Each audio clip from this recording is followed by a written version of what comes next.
ಮಣ್ಣಿನ ಮಗನು ಇವನು ಕೊಡುಗೈದಾನಿ, ಚಿನ್ನದ ಮಗನು ಇವನು ಅದ್ಭುತ ಜ್ಞಾನಿ. ಜನಸೇವೆಗೆಂದೇ ಹುಟ್ಟಿರುವ ದೇವರ ಕುಲವೋ, ಇವರ ನೆರಳೆ ಬಡವರಿಗೆ ನೂರಾನೆಯ ಬಲವೋ. ಈ ಮಣ್ಣಿಗೂ ಇವರ ಋಣವೈತೆ, ಪ್ರತಿ ಉಸಿರು ಇವರನೆ ನುಡಿದೈತೆ.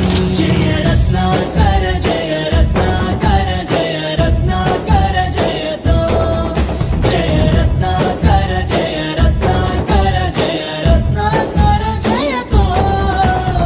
ಮಣ್ಣಿನ ಮಗನು ಇವನು ಕೊಡುಗೈದಾನಿ, ಚಿನ್ನದ ಮಗನು ಇವನು ಅದ್ಭುತ ಜ್ಞಾನಿ. ಕಲಘಟಗಿ ಮತಕ್ಷೇತ್ರದ ಜನರು ನನಗೆ ರಾಜಕೀಯ ಮರುಜೀವನ ಕೊಟ್ಟಿರ್ತಕ್ಕಂಥವ್ರು. ನಾನು ಕಲಘಟಗಿಯಲ್ಲಿ ಇರ್ತೀನಿ, ಮುಂದೆ ಬರ್ತಕ್ಕಂಥ ದಿನಗಳಲ್ಲಿ ಇಲ್ಲೇ ಕಲಘಟಗಿಯಿಂದನೇ ಸ್ಪರ್ಧೆ ಮಾಡ್ತೀನಿ ಅಂತ ಈ ಸಂದರ್ಭ ಕೂಡ ಹೇಳಿಕ್ಕೆ ಇಚ್ಛೆ ಬಯಸ್ತೇನೆ ಬಂಧುಗಳೇ.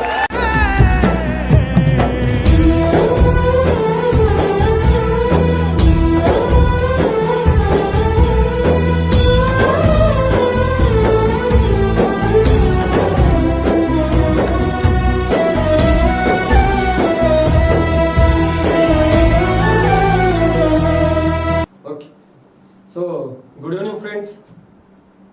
ನಾವು ನಿನ್ನೆ ಕ್ಲಾಸ್ದಲ್ಲಿ ಸೌರ ಶಕ್ತಿಯ ಬಗ್ಗೆ ನಾವು ಡಿಸ್ಕಷನ್ ಮಾಡ್ತಾ ಇದ್ದೇವೆ.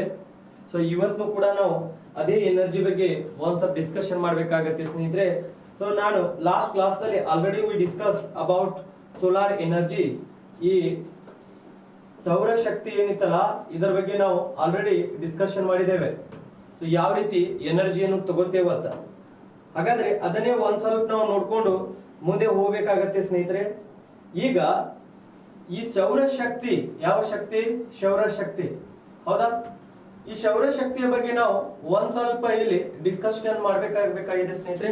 ಈ ಸೌರಶಕ್ತಿ ಅಂದಾಗ ಇಲ್ಲಿ ಯಾವ ರೀತಿ ಇರುತ್ತೆ ಅಂದ್ರೆ ಸೂರ್ಯನಿಂದ ಬರುವಂತ ಕಿರಣಗಳಿಂದ ನಾವು ಡಿಸ್ಕಷನ್ ಮಾಡಿದ್ದೇವೆ. ಯಾವ ಕಿರಣಗಳಿಂದ? ಈಗ ಥಿಂಕ್ ಮಾಡಿ, ಇದು ನಮಗೆ ಸೂರ್ಯ ಇದ್ದಾನೆ, ಹೌದಾ? ಈತನು ಸೂರ್ಯ. ಯಾಕಂದ್ರೆ ನಾವು ಯಾವುದೇ ಕಿರಣಗಳನ್ನು ಪಡೆದುಕೊಳ್ಬೇಕಂದ್ರೆ ಯಾವುದೇ ಕಿರಣಗಳು ನಾವು ಪಡೆದುಕೊಳ್ಬೇಕಂದ್ರ ಸೂರ್ಯನಿಂದ ಈ ಕಿರಣಗಳು ನಮಗೆ ಬರ್ತಾವೆ ಸ್ನೇಹಿತರೆ. ಈ ಸೂರ್ಯನಿಂದ ಏನ್ ಬರ್ತಾವಲ್ಲ ಕಿರಣಗಳು, ಇವುಗಳಿಗೆ ನಾನು ಹೇಳಿದೆ ಅಲ್ಟ್ರಾ ವೈಲೆಟ್ ರೇಡಿಯೇಷನ್ ಸೂರ್ಯನಿಂದ ಬರ್ತಾವೆ ಅಂತ ಹೇಳಿದೆ ನಾನು. ಯಾವ ರೇಡಿಯೇಷನ್? ಈ ಅಲ್ಟ್ರಾ ವೈಲೆಟ್ ರೇಡಿಯೇಷನ್ ಬಂದು ಭೂಮಿಗೆ ಬಂದು ಮುಟ್ಬೇಕಂದ್ರೆ ಎಲ್ಲಿಗೆ? ಈ ಭೂಮಿಗೆ. ಸೂರ್ಯನಿಂದ ಬರುವಂತ ಅಲ್ಟ್ರಾ ವೈಲೆಟ್ ರೇಡಿಯೇಷನ್ಗಳು ಭೂಮಿಗೆ ಬಂದು ಮುಟ್ಟಬೇಕಂದ್ರೆ ಸ್ನೇಹಿತರೆ ಈ ಕಿರಣಗಳು ಎಷ್ಟು ಸಮಯವನ್ನು ತೆಗೆದುಕೊಳ್ಳುತ್ತವೆ ಅಂತ ನಾವು ಆಲ್ರೆಡಿ ಡಿಸ್ಕಷನ್ ಮಾಡಿದ್ದೇವೆ. ಎಷ್ಟು ಸಮಯ ತೆಗೆದುಕೊಳ್ಳುತ್ತದೆ? 8 ನಿಮಿಷ 20 ಸೆಕೆಂಡುಗಳನ್ನು ತೆಗೆದುಕೊಳ್ಳುತ್ತದೆ. 20 ಸೆಕೆಂಡ್, ಹೌದಾ? ಈ ಸೂರ್ಯನ ಕಿರಣಗಳು ಭೂಮಿಗೆ ಬಂದು ಮುಟ್ಟಬೇಕಂದ್ರೆ 8 ನಿಮಿಷ 20 ಸೆಕೆಂಡುಗಳನ್ನು ತೆಗೆದುಕೊಳ್ಳುತ್ತದೆ ಸ್ನೇಹಿತರೆ. ಹಾಗಾಗಿ ಈ ಸೂರ್ಯನ ಕಿರಣಗಳು ಯಾವ ಕಿರಣಗಳು ಆಗಿರುತ್ತವೆ ಅಂದ್ರೆ ಅಲ್ಟ್ರಾ ವೈಲೆಟ್ ರೇಡಿಯೇಷನ್ ಆಗಿರುತ್ತವೆ. ಯಾವ radiation? Ultra violet, UV radiation. ಸೂರ್ಯನ ಕಿರಣಗಳು ಅಲ್ಟ್ರಾ ವೈಲೆಟ್ ರೇಡಿಯೇಷನ್ ಆಗಿರುತ್ತವೆ ಅಂತ ಹೇಳ್ತೇವೆ, ಹೌದಾ? ಈ ಅಲ್ಟ್ರಾ ವೈಲೆಟ್ ರೇಡಿಯೇಷನ್ ಏನಿದೆಯಲ್ಲ ಸ್ನೇಹಿತರೆ, ಇದು ನಮಗೆ ಇಂಪಾರ್ಟೆಂಟ್. ಈ ಅಲ್ಟ್ರಾ ವೈಲೆಟ್ ರೇಡಿಯೇಷನ್ ನಾವು ಮತ್ತೆ ಏನಂತ ಕರಿತೇವೆ ಅಂದ್ರ ನೇರಳಾತೀತ ಕಿರಣಗಳು ಅಂತ ಕರಿತೇವೆ. ಯಾವ ಕಿರಣಗಳು? ನೇರಳಾತೀತ. ಇವು ನಮಗೆ again we can say that ನೇರಳಾತೀತ ಕಿರಣಗಳು. ಹಾಗಾದ್ರೆ ಈ ಸೂರ್ಯನಿಂದ ಬರುವಂತ ಕಿರಣಗಳು, ಈ ಕಿರಣಗಳು ಏನಂದ್ರ ಶಾರ್ಟ್ ವೇವ್ಸ್. ಯಾವ waves? Short. So short waves ಅಂತ ಕರಿತೇವೆ ಸ್ನೇಹಿತರೆ. ಯಾವ ವೇವ್ಸ್? ಶಾರ್ಟ್ ವೇವ್ಸ್, ಹೌದಾ? ಶಾರ್ಟ್ ವೇವ್ಸ್ ಅಂತ ಕರಿತೇವೆ. ಸೂರ್ಯನಿಂದ ಬರುವಂತ ಕಿರಣಗಳಿಗೆ ನಾವು ಶಾರ್ಟ್ ವೇವ್ಸ್ ಅಂತ ಕರಿತೇವೆ. ಈ ಶಾರ್ಟ್ ವೇವ್ಸ್ ನಾವು ನೋಡಿದಾಗ ಇಲ್ಲಿ ಶಾರ್ಟ್ ವೇವ್ಸ್ ಅಂದ್ರೆ ಗಿಡ್ಡ ತರಂಗಗಳು. ಯಾವ ತರಂಗಗಳು? ಗಿಡ್ಡ ತರಂಗಗಳು. ಇವು ಭೂಮಿಗೆ ಬಂದು ಇವು ಯಾಕೆ ಗಿಡ್ಡ ತರಂಗಗಳು ಅಂತ ಕರಿತೇವೆ ಅಂದ್ರೆ ಇವು ಕಟ್ಟಾಗಿ ಬರ್ತಾವೆ. ಯಾಕಂದ್ರೆ ಭೂಮಿಯ ಮೇಲೆ ಕೆಲವೊಂದ್ಸತಿ ಈ ಮೋಡಗಳು, ಆ ಕಿರಣಗಳು ಬರುವಾಗ ಮೋಡಗಳು ಹಿಂಗ್ ಹಾದು ಹೋದು ಅಂದ್ರೆ ಅದು ಸ್ಟಾಪ್ ಆಗತ್ತೆ. ಮೋಡ ಮುಂದೆ ದಾಟಿದ ನಂತರ ಮತ್ತೆ ಆ ಕಿರಣಗಳು ಕೆಳಗಡೆಗೆ ಬರ್ತಾವೆ. ಹಾಗಾಗಿ ಇದಕ್ಕೆ ನಾವು ಶಾರ್ಟ್ ವೇವ್ಸ್ ಅಂತ ಕರಿತೇವೆ. ಈ ಸೂರ್ಯನಿಂದ ಬರುವಂತ ಈ ಗಿಡ್ಡ ತರಂಗಗಳಿಂದ ನಾವೇನಂದ್ರ ಭೂಮಿಯ ಮೇಲೆ ಸೋಲಾರ್ ಪ್ಲೇಟ್ಗಳನ್ನು ಅಳವಡಿಸುವ ಮುಖಾಂತರ ಏನು ಸೋಲಾರ್, ಈ ಸೋಲಾರ್ ಪ್ಲೇಟ್ಗಳನ್ನು ಹಾಕ್ತೇವೆ ನಾವು ಭೂಮಿಯ ಮೇಲೆ. ಯಾವುದು ಸೋಲಾರ್. ಈ ಸೋಲಾರ್ ಪ್ಲೇಟ್ಗಳನ್ನು ಹಾಕೋದ ಮುಖಾಂತರ ಸೋಲಾರ್ ಪ್ಲೇಟ್ ಅಂತ ಕರಿತೇವೆ ಸ್ನೇಹಿತರೆ. ಯಾವ ಪ್ಲೇಟ್? Solar plate. ಇವುಗಳನ್ನು ಅಳವಡಿಸುವ ಮುಖಾಂತರ ನಾವು ಏನಂದ್ರ ಈ ಪವನ್, ಈಗ ನೋಡ್ರಿ ಪವನ್ ಅನ್ನಂಗಿಲ್ಲ ನಾವು, ಇದಕ್ಕೆ ನಾವು ಸೌರಶಕ್ತಿ, ಯಾವ ಶಕ್ತಿ? ಸೌರಶಕ್ತಿಯನ್ನು ಪಡಿತೇವೆ. ಸೊ ಈ ಪ್ಲೇಟ್ಗಳನ್ನು ಹಾಕೋದ್ ಮುಖಾಂತರ. ಹಾಗಾದ್ರೆ ಈ ಸೂರ್ಯನ ಕಿರಣಗಳು ಬಂದು ಭೂಮಿ ಮುಟ್ಬೇಕಂದ್ರ 8 ನಿಮಿಷ 20 ಸೆಕೆಂಡುಗಳು ತೆಗೆದುಕೊಳ್ಳುತ್ತದೆ. ಆ ಕಿರಣಗಳು ಬಂದು ಆ ಪ್ಲೇಟ್ ಮೇಲೆ ಬಿದ್ದಾಗ ಅಲ್ಲಿ ಏನಾಗತ್ತೆ ಅಂದ್ರ ಅದು ರಿಚಾರ್ಜ್ ಆಗತ್ತೆ. ಹೌದಾ? ಆ ರಿಚಾರ್ಜ್ ಆಗಿ ಏನಂದ್ರ ಅದರಿಂದ ನಾವು ವಿದ್ಯುತ್ ಅನ್ನು ಪಡೆಯಬಹುದು. ಹೌದಾ? ಈಗ ಈ ರೀತಿ ಈ ವಿದ್ಯುತ್ ಪಡಿತೇವೆ ಅಂದ್ರೆ ಈ ಸೂರ್ಯನ ಕಿರಣಗಳು ಬಂದು ಮುಟ್ಬೇಕಂದ್ರೆ ವಿ ಕ್ಯಾನ್ ಸೇ ದಟ್ ಇವು ಪ್ರತಿ ಸೆಕೆಂಡಿಗೆ, ಈ ಸೂರ್ಯನ ಕಿರಣಗಳು ಪ್ರತಿ ಸೆಕೆಂಡಿಗೆ ಸ್ನೇಹಿತರೆ, ಪ್ರತಿ ಸೆಕೆಂಡಿಗೆ 2,99,460 ಕಿಲೋಮೀಟರ್ ವೇಗದಲ್ಲಿ ಚಲಿಸ್ತವೆ. ಹೌದಾ? 2,99,460 ಕಿಲೋಮೀಟರ್ ವೇಗದಲ್ಲಿ ಈ ಸೂರ್ಯನ ಕಿರಣಗಳು ಅಷ್ಟು ವೇಗವಾಗಿ ಚಲಿಸ್ತವೆ. ಈಗ ನೋಡಿ, 1 ಸೆಕೆಂಡ್ ಅಂದ್ರೆ ಹೆಂಗಾಗತ್ತೆ ಅಂದ್ರ ನಿಮ್ಮ ವಾಚ್ ದಲ್ಲಿ ನೀವು ನೋಡ್ಕೊಳ್ಳಿ. ಈ ವಾಚ್ ದಲ್ಲಿ ನೀವು ಅಬ್ಸರ್ವೇಷನ್ ಮಾಡಿದಾಗ 1 ಸೆಕೆಂಡ್ ಒಂದು ವರ್ಡ್ ಕೂಡ ನಮ್ಮ ಬಾಯಿಂದ ಬರಂಗಿಲ್ಲ ಸ್ನೇಹಿತರೆ. ಒಂದು ಸೆಂಟೆನ್ಸ್ 1 ಸೆಕೆಂಡ್ ದಲ್ಲಿ, 1 ಸೆಕೆಂಡ್ಗೆ ಈ ಬೆಳಕಿನ ವೇಗ 2,99,460 ಕಿಲೋಮೀಟರ್ ಆಗಿರುತ್ತೆ ಅಂದ್ರ ಇದು ಬಹಳಷ್ಟು ವೇಗವಾಗಿರುತ್ತೆ. ಹೌದಾ? ಇದು ನಮ್ಮ ಕಣ್ಣುಗಳು ಹೊಡಿತಿರ್ತಾವೆ ನೋಡ್ರಿ, ದ ಬ್ಲಿಂಕಿಂಗ್ ಆಫ್ ಐಸ್ ಅಂತ ಕರಿತೇವೆ. ಪ್ರತಿ 1 ಸೆಕೆಂಡ್ಗಳಿಗೂ ನಮ್ಮ ಕಣ್ಣು ಹೊಡಿತಿರ್ತಾವೆ. ಕೆಲವೊಂದ್ ಸರ್ತಿ ಬ್ಲಿಂಕಿಂಗ್ ಆಫ್ ಐಸ್ ಹೊಡೆದಿರ್ಬೇಕು ನೀವು ಕೂಡ ಕಣ್ಣು. ಹೌದಾ? ಈ ಕಣ್ಣುಗಳನ್ನು, ನಿಮ್ಮ ಕಣ್ಣುಗಳು ಬ್ಲಿಂಕಿಂಗ್ ಆಗ್ತಿರ್ತಾವೆ ನೋಡ್ರಿ, ಹೊಡಿತಿರ್ತಾವೆ ಕಣ್ಣುಗಳು ಪ್ರತಿ 1 ಸೆಕೆಂಡಕ್ಕೆ. ಅಥವಾ ನಿಮ್ಮ ವಾಚ್ ದಲ್ಲಿ ಅಬ್ಸರ್ವೇಷನ್ ಮಾಡಿ ನೀವು. ಸೊ ಇಷ್ಟು 2,99,460 ಕಿಲೋಮೀಟರ್ ಆಗತ್ತೆ. ಇದಕ್ಕೆ ನಾವು 3 ಲಕ್ಷ ಅಂತ ಕರಿತೇವೆ. ಎಷ್ಟು? 3 ಲಕ್ಷ. ಪ್ರತಿ ಸೆಕೆಂಡಿಗೆ ಬೆಳಕಿನ ವೇಗ 3 ಲಕ್ಷ.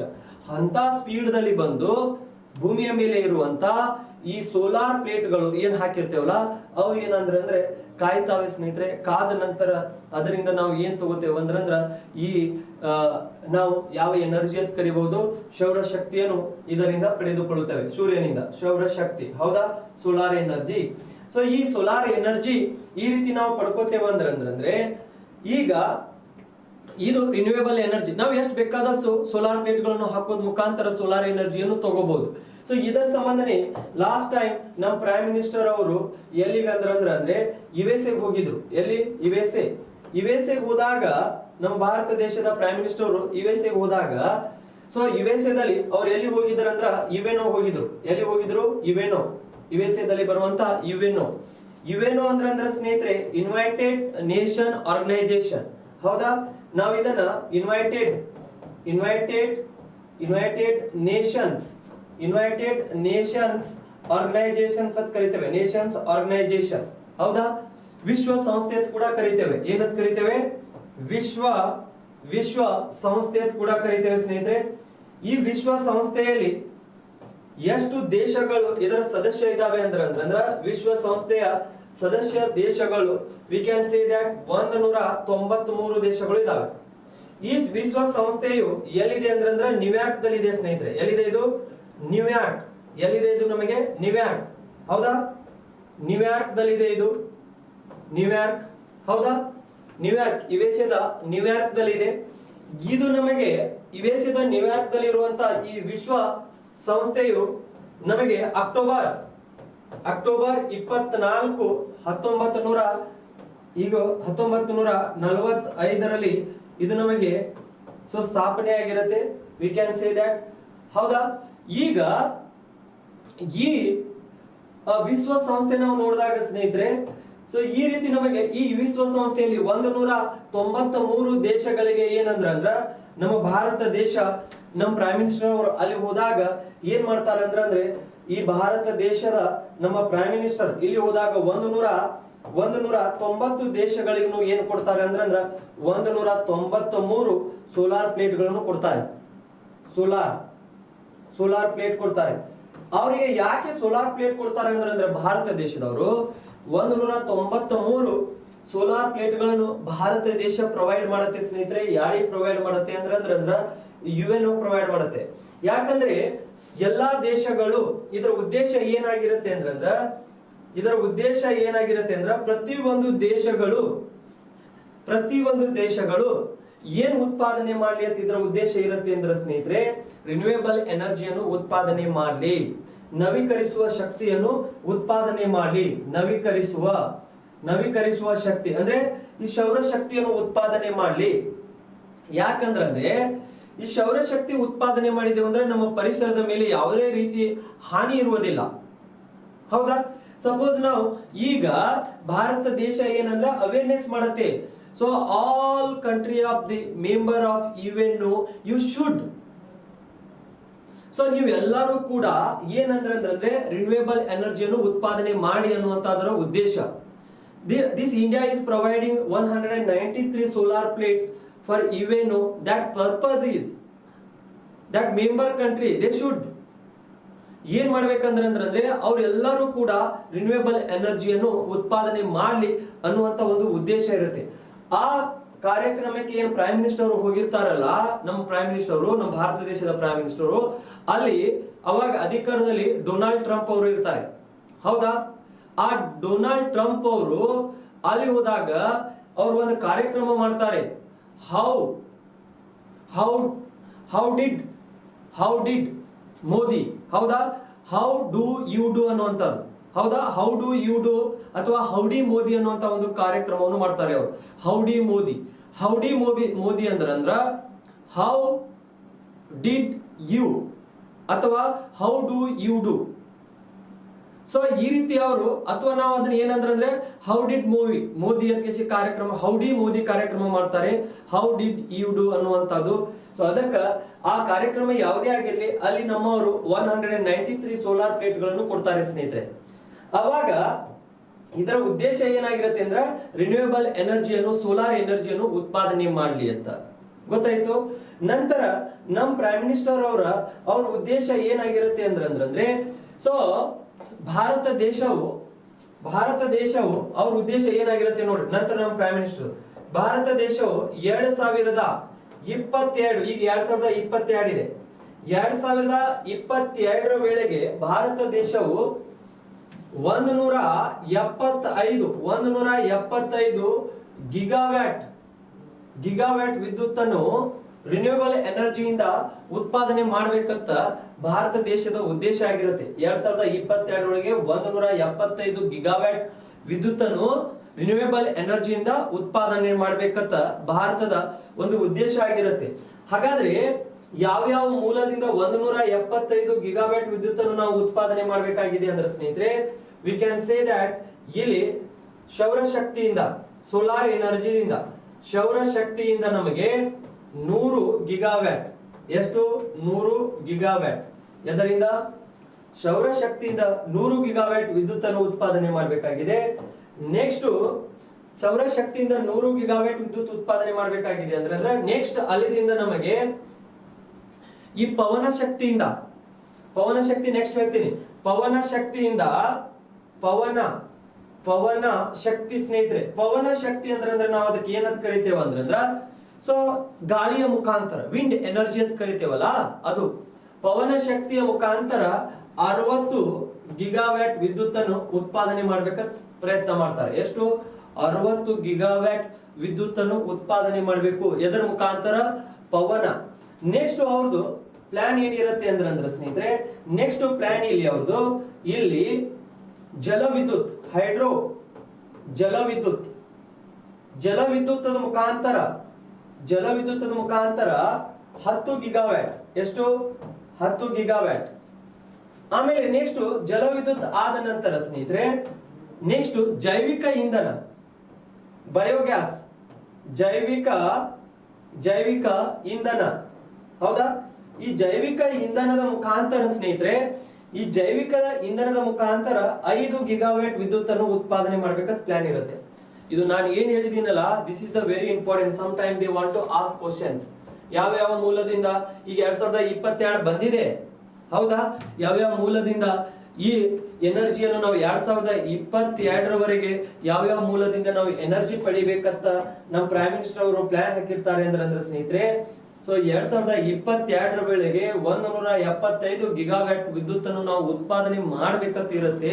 ಸೊ ಅದರ ಒಳಗ ಸೌರ ಶಕ್ತಿಯಿಂದ 100 ಗಿಗಾವ್ಯಾಟ್, ಹೌದಾ, ಪವನ ಶಕ್ತಿಯಿಂದ 60 ಗಿಗಾವ್ಯಾಟ್, ಜಲ ವಿದ್ಯುತ್ ಶಕ್ತಿಯಿಂದ 10 ಗಿಗಾವ್ಯಾಟ್, ಜೈವಿಕ ಇಂಧನ ಶಕ್ತಿಯಿಂದ 5 ಗಿಗಾವ್ಯಾಟ್. ಈಗ ಈ ಟಾರ್ಗೆಟ್ ಅನ್ನು ನಾವು ಇನ್ನು ರೀಚ್ ಆಗಿದೆಯೋ ಇಲ್ಲ ಅಂತ ಇನ್ನೂವರೆಗೆ ನಮಗೆ ರಿಪೋರ್ಟ್ ಬಂದಿಲ್ಲ. ಬಟ್ ನಮ್ಮ ಕ್ವಶನ್ಸ್ ಕೇಳಿಬಿಡ್ತಾರೆ. ನಮ್ಮ ಭಾರತ ದೇಶದ ಪ್ರೈಮ್ ಮಿನಿಸ್ಟರ್ ಅವರು 2022 ರಿನ್ಯೂವೇಬಲ್ ಎನರ್ಜಿಯಿಂದ 175 ಗಿಗಾವ್ಯಾಟ್ ವಿದ್ಯುತ್ ಅನ್ನು ಉತ್ಪಾದನೆ ಮಾಡಬೇಕಂತ ಭಾರತ ದೇಶದ ಪ್ರೈಮ್ ಮಿನಿಸ್ಟರ್ ಅವರ ಉದ್ದೇಶವಾಗಿತ್ತು, ಹೌದಾ. ಆ ಉದ್ದೇಶ ಆಗಿದೆ ಅಂದ್ರೆ ಯಾವ ಯಾವ ಮೂಲದಿಂದ ಎಷ್ಟೆಷ್ಟು ಗಿಗಾವ್ಯಾಟ್ ಅವರ ಉದ್ದೇಶ ಆಗಿತ್ತು ಅಂತ ಕ್ವಶನ್ಸ್ ಕೇಳಿದಾಗ ನಾವು ಅವಾಗ ಹೇಳ್ಬೇಕಾಗತ್ತೆ ಸ್ನೇಹಿತರೆ, ಸೌರ ಶಕ್ತಿಯಿಂದ 100 ಗಿಗಾವ್ಯಾಟ್, ಪವನ ಶಕ್ತಿಯಿಂದ 60 ಗಿಗಾವ್ಯಾಟ್, ಜಲ ವಿದ್ಯುತ್ ಶಕ್ತಿಯಿಂದ 10 ಗಿಗಾವ್ಯಾಟ್, ಜೈವಿಕ ಇಂಧನ ಶಕ್ತಿಯಿಂದ 5 ಗಿಗಾವ್ಯಾಟ್. ಸೊ ಈಗ ನಾವು ಯಾಕೆ ಈ ಸೌರ ಶಕ್ತಿ ಆಗಿರ್ಬೋದು, ಈ ಪವನ ಶಕ್ತಿ ಆಗಿರ್ಬೋದು, ಈ ಎನರ್ಜಿ ಹಿಂದೆ ನಾವು ಯಾಕೆ ಬೆನ್ನು ಬಿದ್ದಿದ್ದೇವೆ? ಯಾಕಂದ್ರೆ not only India, all countries. So ಎಲ್ಲ ದೇಶಗಳು ಈ ರಿನ್ಯೂವೇಬಲ್ ಎನರ್ಜಿಯ ಹಿಂದೆ ಬಿದ್ದಿದ್ದಾವೆ ಸ್ನೇಹಿತರೆ. ಯಾಕಂದ್ರೆ ಪ್ರತಿ ಒಂದು ದೇಶಗಳನ್ನು ನಾವು ಅಬ್ಸರ್ವೇಷನ್ ಮಾಡಿದಾಗ ಸ್ನೇಹಿತರೆ, ಆ ಪ್ರತಿ ಒಂದು ದೇಶಗಳನ್ನು ಕೂಡ ಈ ರಿನ್ಯೂವೇಬಲ್ ಎನರ್ಜಿಯನ್ನು ಉತ್ಪಾದನೆ ಮಾಡಲಿಕ್ಕೆ ಪ್ರಯತ್ನ ಮಾಡ್ತವೆ. ಯಾಕಂದ್ರೆ ಪ್ರತಿ ಒಂದು ದೇಶದಲ್ಲಿನೂ ಕೂಡ ಅಲ್ಲಿ ಜಾಸ್ತಿ ಕಲ್ಲಿದ್ದಲಿನ ಎನರ್ಜಿಯನ್ನು ತಗೋತಾರೆ. ಕೋಲ್ ಎನರ್ಜಿ, ಯಾವುದು ಕೋಲ್. ಈ ಕೋಲ್ ಏನು ಕರಿತೇವಲ್ಲ ನಾವು, ಕೋಲ್ ಎನರ್ಜಿ, ಶಾಖ ವಿದ್ಯುತ್. ಈಗ ಈ ಕೋಲ್ ನಾವು ಸುಡಾಕತ್ತೇವ ಅಂದ್ರ ಈಗ ನೋಡಿ, ಈಗ ಕೋಲ್ ಎಲ್ಲಿ ಸಿಗತ್ತೆ ನಮಗೆ? ಸೊ ಎಲ್ಲಿ ಈ ಕೋಲ್ ಸಿಗ್ಬೇಕಂದ್ರೆ ನಮಗೆ ಆ ಭಾಗದಲ್ಲಿ ಮೊದಲು ಭೂಕಂಪವಾಗಿರುತ್ತೆ ಅಥವಾ ಜ್ವಾಲಾಮುಖಿಯಾಗಿ ಆ ಭಾಗದಲ್ಲಿ ಈ ಕೋಲ್ಗಳು ಆಗಿರ್ತವೆ ಭೂಮಿ ಅಂತರಾಳದಲ್ಲಿ. ಅಲ್ಲಿ ಎಲ್ಲ ಕೋಲ್ ಎಲ್ಲೆಲ್ಲಿ ರಿಸರ್ವ್ ಇರ್ತೈತಲ್ಲ ಅಲ್ಲಿ ಎಲ್ಲ ಫಾರೆಸ್ಟ್ ಇರುತ್ತೆ. ಈಗ for example you should think that here ಇಲ್ಲಿ ಇಂಡಿಯಾ ಇದೆ ಅಂತ ತಿಳ್ಕೊರಿ. ಈಗ ನಮಗೆ ಇಲ್ಲಿ ಛೋಟಾ ನಾಗ್ಪುರ್ ಪ್ರಸ್ಥ ಭೂಮಿಯ ಕಡೆಗೆ, ಯಾವ ಭೂಮಿಯ ಕಡೆಗೆ? ಇಲ್ಲಿ ನಮಗೆ ಛೋಟಾ ನಾಗ್ಪುರ್ ಪ್ರಸ್ಥ ಭೂಮಿ ಅಂತ ಇದೆ ಸ್ನೇಹಿತರೆ. ಯಾವುದು? ಛೋಟಾ ನಾಗ್ಪುರ್ ಪ್ರಸ್ಥ ಭೂಮಿ. ಈ ಭಾರತ ದೇಶದಲ್ಲಿ ಈ ಭಾಗದಲ್ಲಿ ನಮಗೆ ಛೋಟಾ ನಾಗ್ಪುರ್ ಪ್ರಸ್ಥ ಭೂಮಿ ಅಂತಿದೆ. ಇಲ್ಲಿ ಇದೆ ಅಂದ್ರೆ ಆ ಭಾಗದಲ್ಲಿ ನಮಗೆ ಕಲ್ಲಿದ್ದಲು ದೊರೆಯುತ್ತೆ. ಬಟ್ ಇಲ್ಲಿ ಕೂಡ ಅರಣ್ಯಗಳು ಇದಾವಲ್ಲ, ಫಾರೆಸ್ಟ್ ಇದೆ. ಈಗ ನಾವು ಕೋಲ್ ತೆಗಿಬೇಕಂದ್ರೆ ಎಷ್ಟೋ ಅರಣ್ಯವನ್ನು ಕಟ್ ಮಾಡ್ಬೇಕಾಗತ್ತೆ, ಹೌದಾ? Number 1 point, we want to do first deforestation. ಅರಣ್ಯಗಳನ್ನು ಕಟ್ ಮಾಡ್ಬೇಕಾಗತ್ತೆ. ಅದಕ್ಕೆ ಏನ್ ಮಾಡ್ತಾರೆ ಅಂದ್ರೆ so go and not go. ಏನ್ ಮಾಡ್ತಾರೆ? Go and not go, go and not go zone ಅಂತ ಮಾಡ್ತಾರೆ ಸ್ನೇಹಿತರೆ. Go and not go zone, ಹೌದಾ? Go and not go zone ಅಂದ್ರ ಹೋಗು ಮತ್ತು ಹೋಗುವುದು ಬೇಡ ಅಂತ ಮಾಡ್ತಾರೆ. ಸೊ ಈಗ ನೀವು ಸಣ್ಣವ್ರು ಇದ್ದಾಗ ಮನೆಗೆ ದೇವ್ ಬರತ್ತೆ, ಇಂದು ಬೇಡ ನಾಳೆ ಬಾ ಅಂತ ಬರೀತಿದ್ರಿಲ್ಲ ಬೋರ್ಡ್ಲೆ, ಸಣ್ಣ ಅಕ್ಷರಲೆ ಅಥವಾ ದೊಡ್ಡ ಅಕ್ಷರಲೆ ಮನೆ ಮುಂದ, ಇಂದು ಬೇಡ ನಾಳೆ ಬಾ, ಹೌದಾ? ಈ ರೀತಿ ಬೋರ್ಡ್ ಹಾಕ್ತಿದ್ರು. ಇದೇ ರೀತಿ ಇಲ್ಲಿ ಏನಂದ್ರೆ ಸ್ನೇಹಿತರೆ, go and not go zone, ಹೌದಾ? ಈ go and not go zone ಯಾಕೆ ಮಾಡ್ತಾರೆ ಅಂದ್ರೆ ಹೋಗುವುದು ಬೇಡ. ಅದು ಇಂದು ಬೇಡ ನಾಳೆ ಬಾ ಏನಿತ್ತಲ್ಲ, ಅದು ಒಂದ್ ರೀತಿ ದೇವದ ಸುದ್ದಿ ಅದು, ಹೌದಾ? ನಿಮ್ ತಂದೆ ತಾಯಿಗಳಿಗೆ ಕೇಳ್ರಿ, ನಿಮಗೆ ಹೇಳ್ತಾರೆ ಅವರೆಲ್ಲ ಏನ್ ಸುದ್ದಿ, ಇಂದು ಬೇಡ ನಾಳೆ ಬಾ. ಮತ್ತ ಮರುದಿನ ಆ ಬೋರ್ಡ್ ನೋಡಿ ಇಂದು ಬೇಡ ನಾಳೆ ಬಾ ಇಂತದ್ ಇರ್ತಿದ್ರು. ಇಲ್ಲಿ ಅದೇ ರೀತಿ ಏನಂದ್ರೆ go and not go zone ಅಂದ್ರೆ ಸ್ನೇಹಿತರೆ ಹೋಗು ಮತ್ತು ಹೋಗೋದು ಬೇಡ. ಈಗ ನಮಗೆ ಕಲ್ಲಿದ್ದಲು ದೊರೆಯುತ್ತಾ ಇದೆ ಆ ಪ್ರದೇಶದಲ್ಲಿ, ಬಹಳಷ್ಟು ಅರಣ್ಯ ಆ ಪ್ರದೇಶದಲ್ಲಿ ಇತ್ತಂದ್ರೆ ಆ ಪ್ರದೇಶದಲ್ಲಿ ಅಲ್ಲಿ ಹೋಗುವಂಗಿಲ್ಲ. ಯಾಕಂದ್ರೆ ಅಲ್ಲಿ ಏನ್ ಮಾಡ್ಬೇಕಾಗತ್ತೆ? ಡಿಫಾರೆಸ್ಟೇಷನ್ ಮಾಡ್ಬೇಕಾಗತ್ತೆ ಸ್ನೇಹಿತರೆ. ಏನ್ ಮಾಡ್ಬೇಕಾಗತ್ತೆ? ನಾವು ಅಲ್ಲಿ ಡಿಫಾರೆಸ್ಟೇಷನ್ ಮಾಡ್ಬಿಟ್ಟೇವಂದ್ರೆ ಅರಣ್ಯ ಎಲ್ಲ ನಶಿಸಿ ಹೋಗ್ಬಿಡತ್ತೆ. ಅರಣ್ಯ ನಶಿಸಿ ಹೋಯ್ತಂದ್ರೆ ನಂಬರ್ 1 ಪಾಯಿಂಟ್, ಅರಣ್ಯ ನಶಿಸಿ ಹೋಯ್ತು ಯಾವಾಗ ಗಿಡ ಮರಗಳನ್ನು ನಾವು ಕಡಿದು ಬಿಡ್ತೇವೋ, ಕಟ್ ಮಾಡಿಬಿಡ್ತೇವೋ, ಅವು ಕಾರ್ಬನ್ ಡೈಆಕ್ಸೈಡ್ ಅನ್ನು ರಿಲೀಸ್ ಮಾಡ್ಬಿಡ್ತಾವೆ, CO2, ಹೌದಾ? ಅವು CO2 ಯಾವಾಗ ರಿಲೀಸ್ ಮಾಡ್ಬಿಡ್ತಾವೋ ಅಲ್ಲಿ ಮತ್ತೆ ಕಾರ್ಬನ್ ಡೈಆಕ್ಸೈಡ್ ಪ್ರಮಾಣ ಜಾಸ್ತಿ ಆಯ್ತು. ಮತ್ತೆ ಈ ಕೋಲನ್ನು ನಾವು ಸುಟ್ಟಾಗ ಆ ಕೋಲ್ಗಳನ್ನು ಕೂಡ ಕಾರ್ಬನ್ ಡೈಆಕ್ಸೈಡ್ ಅನ್ನು ರಿಲೀಸ್ ಮಾಡುತ್ತೆ. ಹಾಗಾದ್ರೆ ಇವೆಲ್ಲವೂ ಕೂಡ ಕಾರ್ಬನ್ ಡೈಆಕ್ಸೈಡ್ ರಿಲೀಸ್ ಮಾಡ್ತಾವಂದ್ರ ಅವು ಎದರ ಮೇಲೆ ಪರಿಣಾಮ ಬೀರ್ತಾವಂದ್ರ ಸ್ನೇಹಿತರೆ, ಎದರ ಮೇಲೆ ಪರಿಣಾಮ ಬೀರ್ತಾವಂದ್ರ ಸೊ ನಮ್ಮ ವಾತಾವರಣದ ಮೇಲೆ ಪರಿಣಾಮ ಬೀರ್ತಾವೆ. ವಾತಾವರಣ, ಹೌದಾ, ವಾತಾವರಣದ ಮೇಲೆ ಪರಿಣಾಮ ಬೀರ್ತಾವೆ. ಈಗ ವಾತಾವರಣದ ಮೇಲೆ ಅದು ಪರಿಣಾಮ ಬೀರತ್ತೆ ಅಂದ್ರ ನಮ್ಮ ವಾತಾವರಣ ಆಗಿರ್ಬೋದು, ವಾತಾವರಣದ ಮೇಲೆ ಪರಿಣಾಮ ಬೀರ್ತಂದ್ರ ಜಾಗತಿಕ ತಾಪಮಾನ ಉಂಟಾಗತ್ತೆ. ಅದರಿಂದ ಯಾವುದು? ಜಾಗತಿಕ ತಾಪಮಾನ ಉಂಟಾಗತ್ತೆ. ಏನು ಉಂಟಾಗತ್ತೆ? ಜಾಗತಿಕ ತಾಪಮಾನ ಉಂಟಾಗತ್ತೆ. ಯಾವಾಗ ಇಲ್ಲಿ ಜಾಗತಿಕ ತಾಪಮಾನ ಉಂಟಾಯ್ತು ಅವಾಗ ಏನಾಗತ್ತೆ ಅಂದ್ರ ಸ್ನೇಹಿತರೆ, ಮತ್ತೆ ಹಲವಾರು ರೀತಿಯ ಸಮಸ್ಯೆಗಳು ಉಂಟಾಗತ್ತೆ. ಹೌದಾ? ಯಾವಾಗ ಜಾಗತಿಕ ತಾಪಮಾನ ಉಂಟಾಗುತ್ತದೆಯೋ ಅವಾಗ ಹಲವಾರು ರೀತಿಯ ಸಮಸ್ಯೆಗಳು ಉಂಟಾಗತ್ತೆ. ಈಗ ಜಾಗತಿಕ ತಾಪಮಾನ ಉಂಟಾಗಿರುವ ಕಾರಣಕ್ಕೆ ಈ ರಿನ್ಯೂಯಬಲ್ ಎನರ್ಜಿಯನ್ನು ಉತ್ಪಾದನೆ ಮಾಡಬೇಕಾಗಿದೆ. ಹಾಗಾದ್ರೆ ಜಾಗತಿಕ ತಾಪಮಾನ ಉಂಟಾಯ್ತಂದ್ರ ಈ ಜಾಗತಿಕ ತಾಪಮಾನವನ್ನು ಉಂಟು ಮಾಡುವಂತ ಅನಿಲಗಳು ಯಾವಿದಾವೆ? ಇವೆಲ್ಲ ಒಂದಕ್ಕೊಂದು ಕನೆಕ್ಟೆಡ್ ಇದಾವ.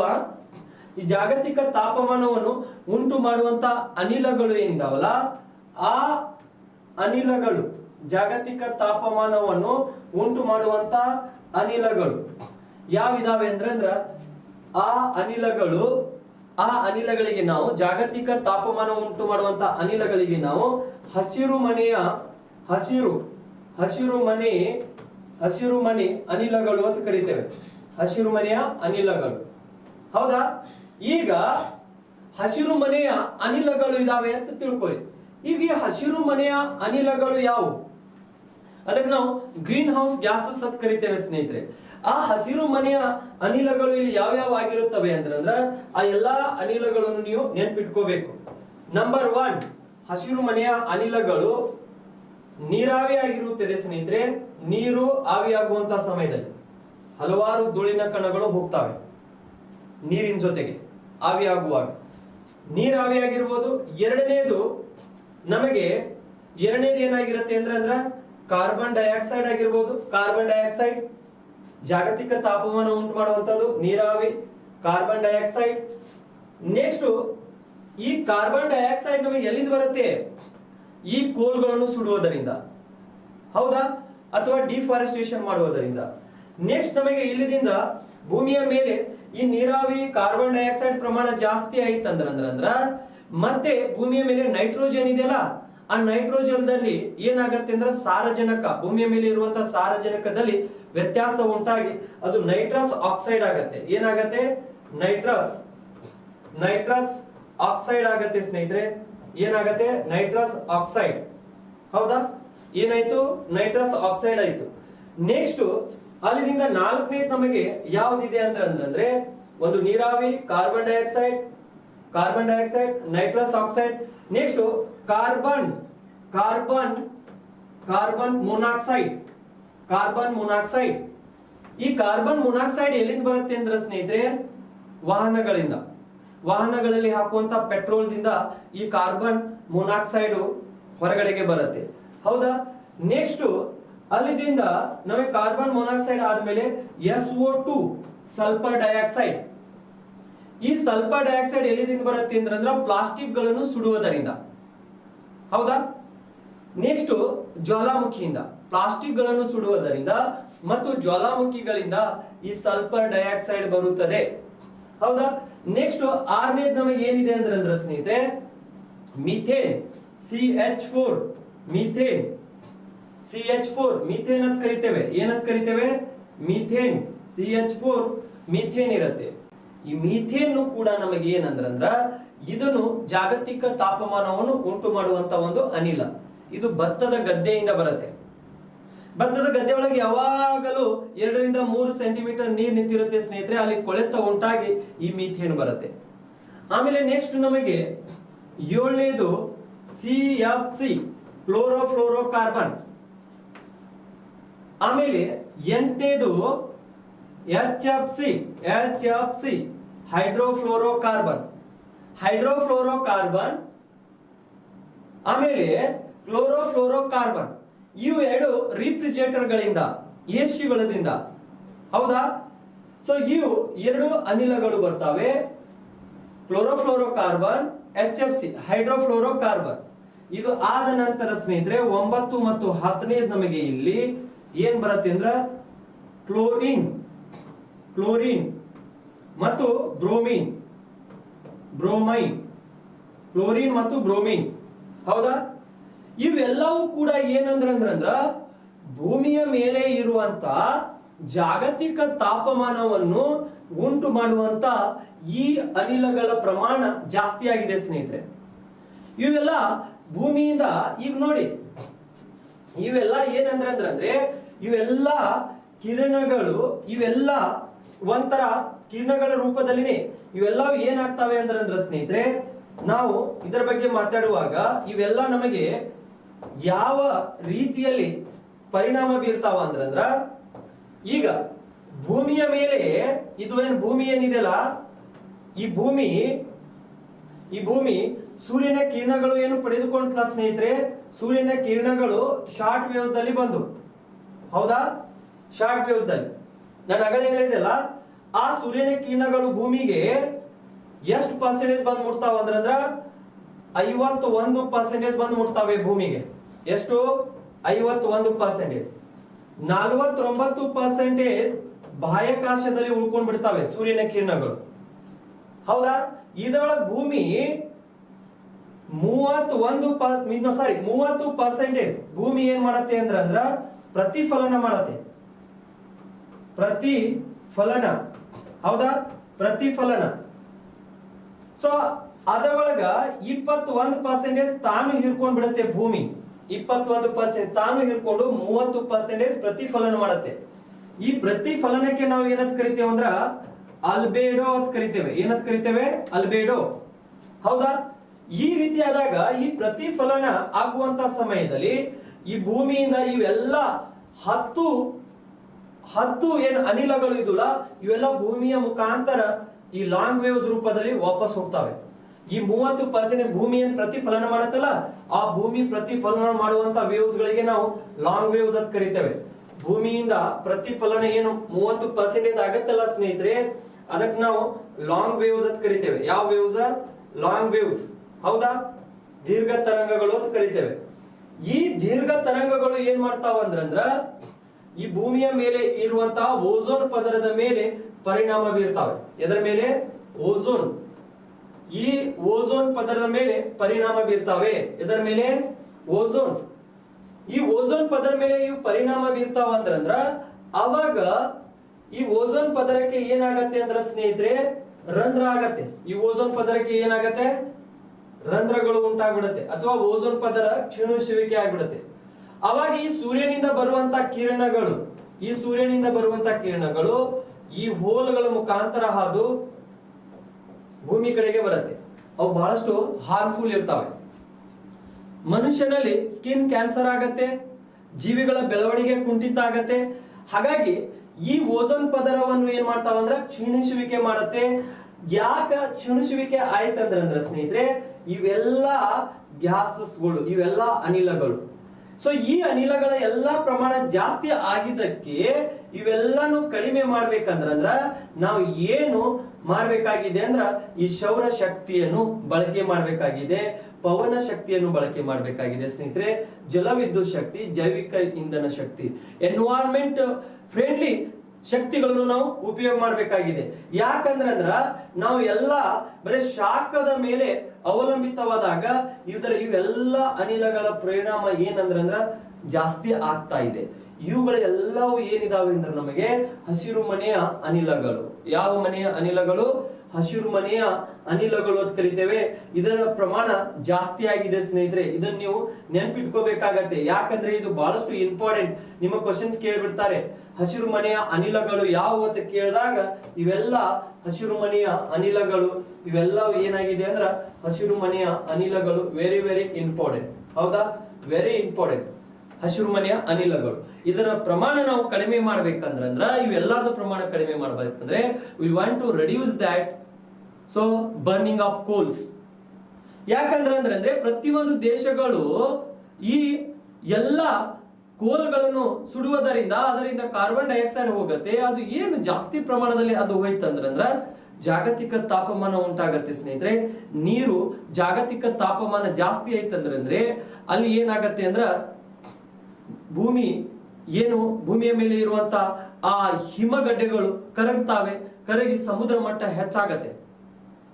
ಸಮುದ್ರ ಮಟ್ಟ ಹೆಚ್ಚಾಯ್ತಂದ್ರೆ ಸಾಗರದಲ್ಲಿ ಇರುವಂತ ನೀರು ಸಮುದ್ರದಲ್ಲಿ ಇರುವಂತ ನೀರಿನ ಪ್ರಮಾಣ ಜಾಸ್ತಿ ಆಯ್ತಂದ್ರೆ ಅವಾಗ ಏನಾಗತ್ತೆ ಅಂದ್ರ ದ್ವೀಪ ದೇಶಗಳು ಅವು ಮುಳುಗಡೆ ಆಗ್ತವೆ. ಮತ್ತು ಉಷ್ಣಾಂಶ ಹೆಚ್ಚಾಯ್ತಂದ್ರ ನೀರು ಆವಿಯಾಗಿ ಮಳೆ ರೂಪದಲ್ಲಿ ಅಪಾರ ಪ್ರಮಾಣದಲ್ಲಿ ಮಳೆ ಆಗ್ಬಿಡುತ್ತೆ. ಯಾವಾಗ ಮಳೆ ಆಗ್ಬೇಕು ಅವಾಗ ಆಗಂಗಿಲ್ಲ, ಹೌದಾ? ಈಗ ಧಾರವಾಡದಲ್ಲಿ ಅಂತ ನಾವು 3 ಸೀಸನ್ ನೋಡಾಕತ್ತೇವೆ. ಬೇಸಿಗೆ ಕಾಲದಲ್ಲಿ ಮುಂಜಾನೆ ಚಳಿ ಇರುತ್ತೆ, ಮಧ್ಯಾಹ್ನ ಬಿಸಿಲು ಇರುತ್ತೆ, ಸಾಯಂಕಾಲ ಮಳೆ ಇರುತ್ತೆ. ಬೇಸಿಗೆ ಸಮಯದಲ್ಲಿ ಇಂಥ ಸೀಸನ್ಸ್ ಗಳನ್ನು ನಾವು ನೋಡ್ತಾ ಇದ್ದೇವೆ. ಅಂದ್ರೆ ಹೌ ಅವರ್ ಕ್ಲೈಮೇಟ್ ಈಸ್ ಬೈಪರ್ಕ್ರೇಟೆಡ್, ಯಾವ ರೀತಿ ಬದಲಾವಣೆ ಆಗಿದೆ ನೋಡ್ರಿ. Because of the we are taking more energy from thermal. Carbon dioxide ನಾವು ಬಹಳಷ್ಟು ಪ್ರಮಾಣದಲ್ಲಿ ರಿಲೀಸ್ ಮಾಡ್ತಾ ಇದ್ದೇವೆ. ಸೊ ಅವಕ್ಕೆಲ್ಲ carbon dioxide, not only carbon dioxide, ಅದರ ಪ್ರಮಾಣ ಜಾಸ್ತಿ ಆಗಿದ್ದಕ್ಕೆ ಇವೆಲ್ಲರ ಪ್ರಮಾಣನೂ ಕೂಡ ಜಾಸ್ತಿ ಆಗ್ತಾ ಇದೆ ಸ್ನೇಹಿತರೆ. ಸೊ ಹಾಗಾಗಿ ಇವೆಲ್ಲನೂ ನಮಗೆ ಇಫೆಕ್ಟ್ ಆಗತ್ತೆ. ಈ ಅನಿಲಗಳನ್ನು ನೀವು ನೆನ್ಪಿಟ್ಕೊಳ್ಳಿ. ಈಗ ಇದು ಎಲ್ಲ ನಮ್ಮ ಸೌರಶಕ್ತಿಯ ಮೇಲೇನು ಕೂಡ ಇದನ್ನು ನಾವು ಕಡಿಮೆ ಮಾಡಿದೇವೆ ಅಂದ್ರೆ ಸೌರಶಕ್ತಿಯನ್ನು ನಾವು ಬಳಕೆ ಮಾಡ್ಕೊಳ್ಬಹುದು. ಇದು ನಿಮಗೆ ತಿಳಿಲಿಕ್ಕಂದ್ರೆ ಈ ಗ್ರೀನ್ ಹೌಸ್ ಇಫೆಕ್ಟ್ ಇಲ್ಲಿ ತಿಳಿಲಿಕ್ಕಂದ್ರೆ ಈಗ ಒಂದು ಸ್ಮಾಲ್ ಸ್ಕೇಲ್ ದಲ್ಲಿ ನಿಮಗೆ ತೋರಿಸ್ತೀನಿ ನೋಡಿ. ಇಲ್ಲಿ ಯಾವ ರೀತಿ ತೋರಿಸ್ತೀನಿ ಅಂದ್ರೆ ಸೊ ಯಾರಾದ್ರೂ ಹೊಲದಲ್ಲಿ ಪಾಲಿ ಹೌಸ್ ಮಾಡಿರ್ತಾರೆ ನೋಡಿರಿ. ಈ ರೀತಿ ಏನಂದ್ರ ಒಂದು ಪಾಲಿ ಹೌಸ್ ಮಾಡಿರ್ತಾರೆ, ಹೌದಾ? ಈ ರೀತಿ ಪಾಲಿ ಹೌಸ್ ಮಾಡಿ ಅದಕ್ಕೆ ಏನ್ ಮಾಡಿರ್ತಾರೆ ಅಂದ್ರ ಒಳಗಡೆಗೆ ನರ್ಸರಿಯನ್ನು ಬೆಳೆಸಿರ್ತಾರೆ, ಹೌದಾ? ಈ ರೀತಿ ನರ್ಸರಿ, ಯಾವ್ದಾದ್ರು ತರಕಾರಿಗಳು ಅಥವಾ ಈ ಹೂಗಳು ಅವುಗಳನ್ನು ಬೆಳೆಸಿರ್ತಾರೆ ಒಳಗಡೆಗೆ. ನೋಡಿರೇನಿಲ್ಲ, ಮೇಲ್ಗಡೆಗೆ ಹಸಿರು ಪರದೆ ಇರುತ್ತೆ, ಮೇಲ್ಗಡೆಗೆ ಎಲ್ಲ ಹಸಿರು ಪರದೆ ಇರುತ್ತೆ, ಒಳಗಡೆಗೆ ಎಲ್ಲ ಇವುಗಳನ್ನು ಬೆಳೆಸಿರ್ತಾರೆ ಸ್ನೇಹಿತರೆ. ನೋಡಿರಿ, ಅಬ್ಸರ್ವೇಷನ್ ಮಾಡಿರ್ಬೋದು. ಆಮೇಲೆ ಅದಕ್ಕೆ ಏನಿರುತ್ತೆ ಅಂದ್ರ 2-3 ಲೇಯರ್ಸ್ ಡೋರ್ ಇರ್ತಾವೆ, ಹೌದಾ? ಒಳಗಿನ ಗಾಳಿ ಹೊರಗಡೆಗೆ ಹೋಗಬಾರ್ದು. ಸೊ ಈ ರೀತಿ ಪಾಲಿ ಹೌಸ್ ಇರುತ್ತೆ. ಈ ಪಾಲಿ ಹೌಸ್ ಅಥವಾ ಗ್ರೀನ್ ಹೌಸ್ ಅಂತ ಕರಿತೇವೆ ಸ್ನೇಹಿತರೆ. ಇದು ಸ್ಮಾಲ್ ಸ್ಕೇಲ್ ದಲ್ಲಿ ನಾನು ತೋರ್ಸಾಕತ್ತೀನಿ. ಗ್ರೀನ್ ಹೌಸ್ ಅಂದ್ರೆ ಏನು, ಹಸಿರು ಮನೆಯ ಪರಿಣಾಮ ಅಂದ್ರೆ ಏನು. ಈಗ ನೀವು ಯಾರಾದ್ರೂ ಒಬ್ಬರ ಹೆಸರು ಹೇಳ್ರಿ. ಹೆಸರು ಹೇಳಕಂದ್ರೆ ಕಮೆಂಟ್ ಬಾಕ್ಸ್ ಇಲ್ಲ, ಇಲ್ಲಿ ನಮ್ಮ ಟೆಕ್ನಿಷಿಯನ್ ಇದಾರೆ, ಅವ್ರ ಹೆಸರು ಕೇಳೋಣ ನಾವು, ಹೌದಾ? ಸರ್ ನಿಮ್ ಹೆಸರು ಏನ್ರಿ? ವಿಕ್ರಮ್. ಇಲ್ಲಿ ನಮ್ ವಿಕ್ರಮ್ ಅವ್ರು ಇದಾರೆ, ಕೇಳ್ರಿ. ಹಾಗಾದ್ರೆ ನಿಮ್ ಫ್ರೆಂಡ್ ಹೆಸರು ಹೇಳ್ರಿ. ಒಂದ್ ಗರ್ಲ್ ಫ್ರೆಂಡ್ ಹೆಸರು ಹೇಳ್ರಿ. ನಿಮಗೆ ಯಾರಾದ್ರೂ ಒಬ್ರ ಹೆಸರು ಹೇಳ್ರಿ. ಯಾವ ಹೆಸರು ಲೈಕ್ ಆಗತ್ತೆ ನಿಮಗೆ? ಯಾರಾದ್ರೂ ಒಬ್ರ ಹೆಸರು ಹೇಳ್ರಿ. ಮೇಘನಾ.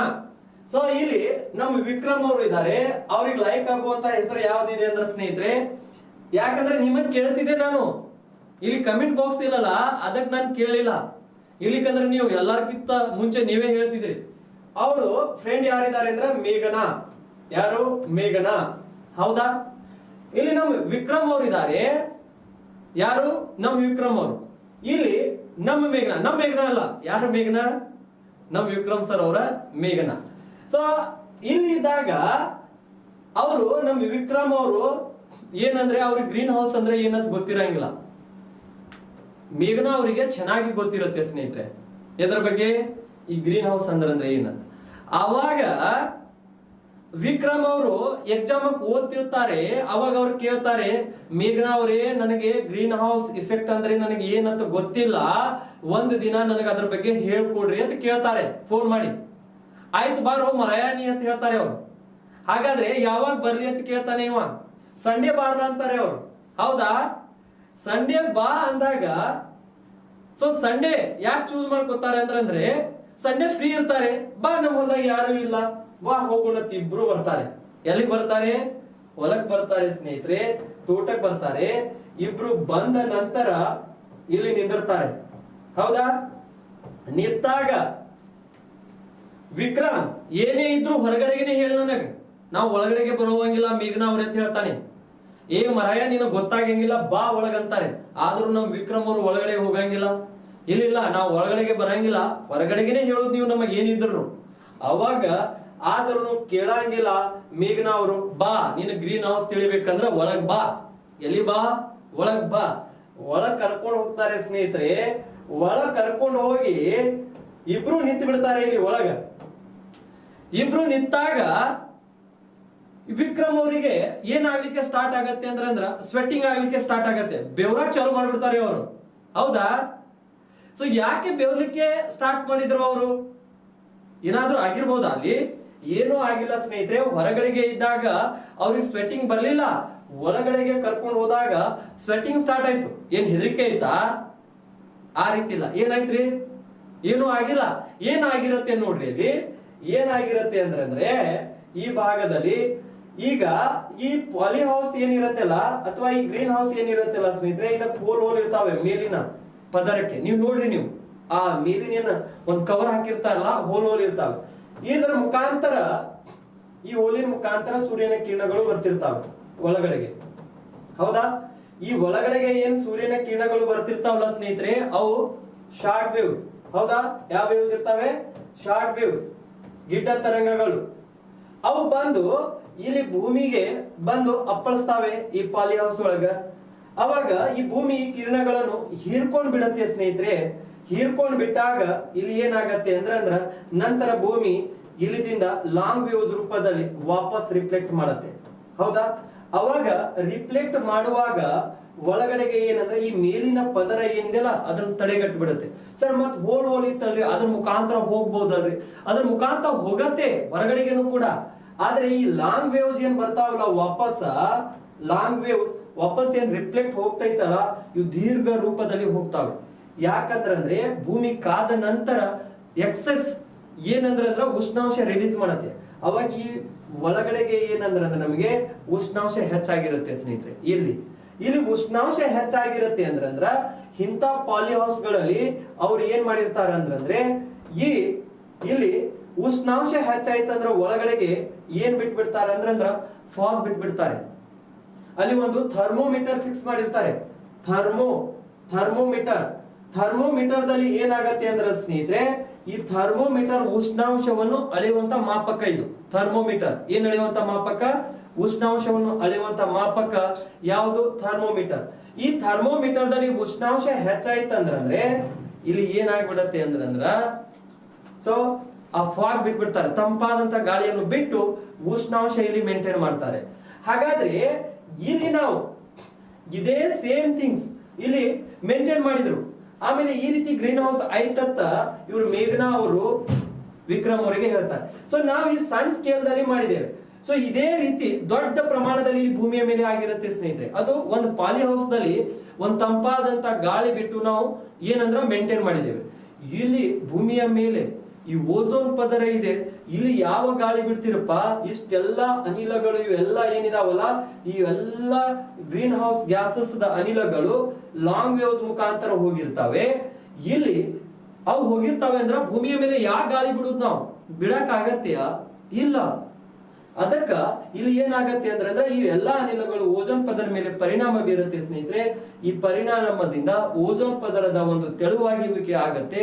ಹಾಗಾಗಿ ಇಲ್ಲಿ ಓಝೋನ್ ಪದರಕ್ಕೆ ಎಲ್ಲೆಲ್ಲಿ ನಿಮಗೆ ರಂಧ್ರ ಇದೆ ಅಂದ್ರ ನಮಗೆ we can say that ozone ಪದರಕ್ಕೆ ಎರಡು ವಲಯದಲ್ಲಿ, ಒಂದು ಉತ್ತರ ಧ್ರುವ, ಇನ್ನ ಒಂದು ದಕ್ಷಿಣ ಧ್ರುವ.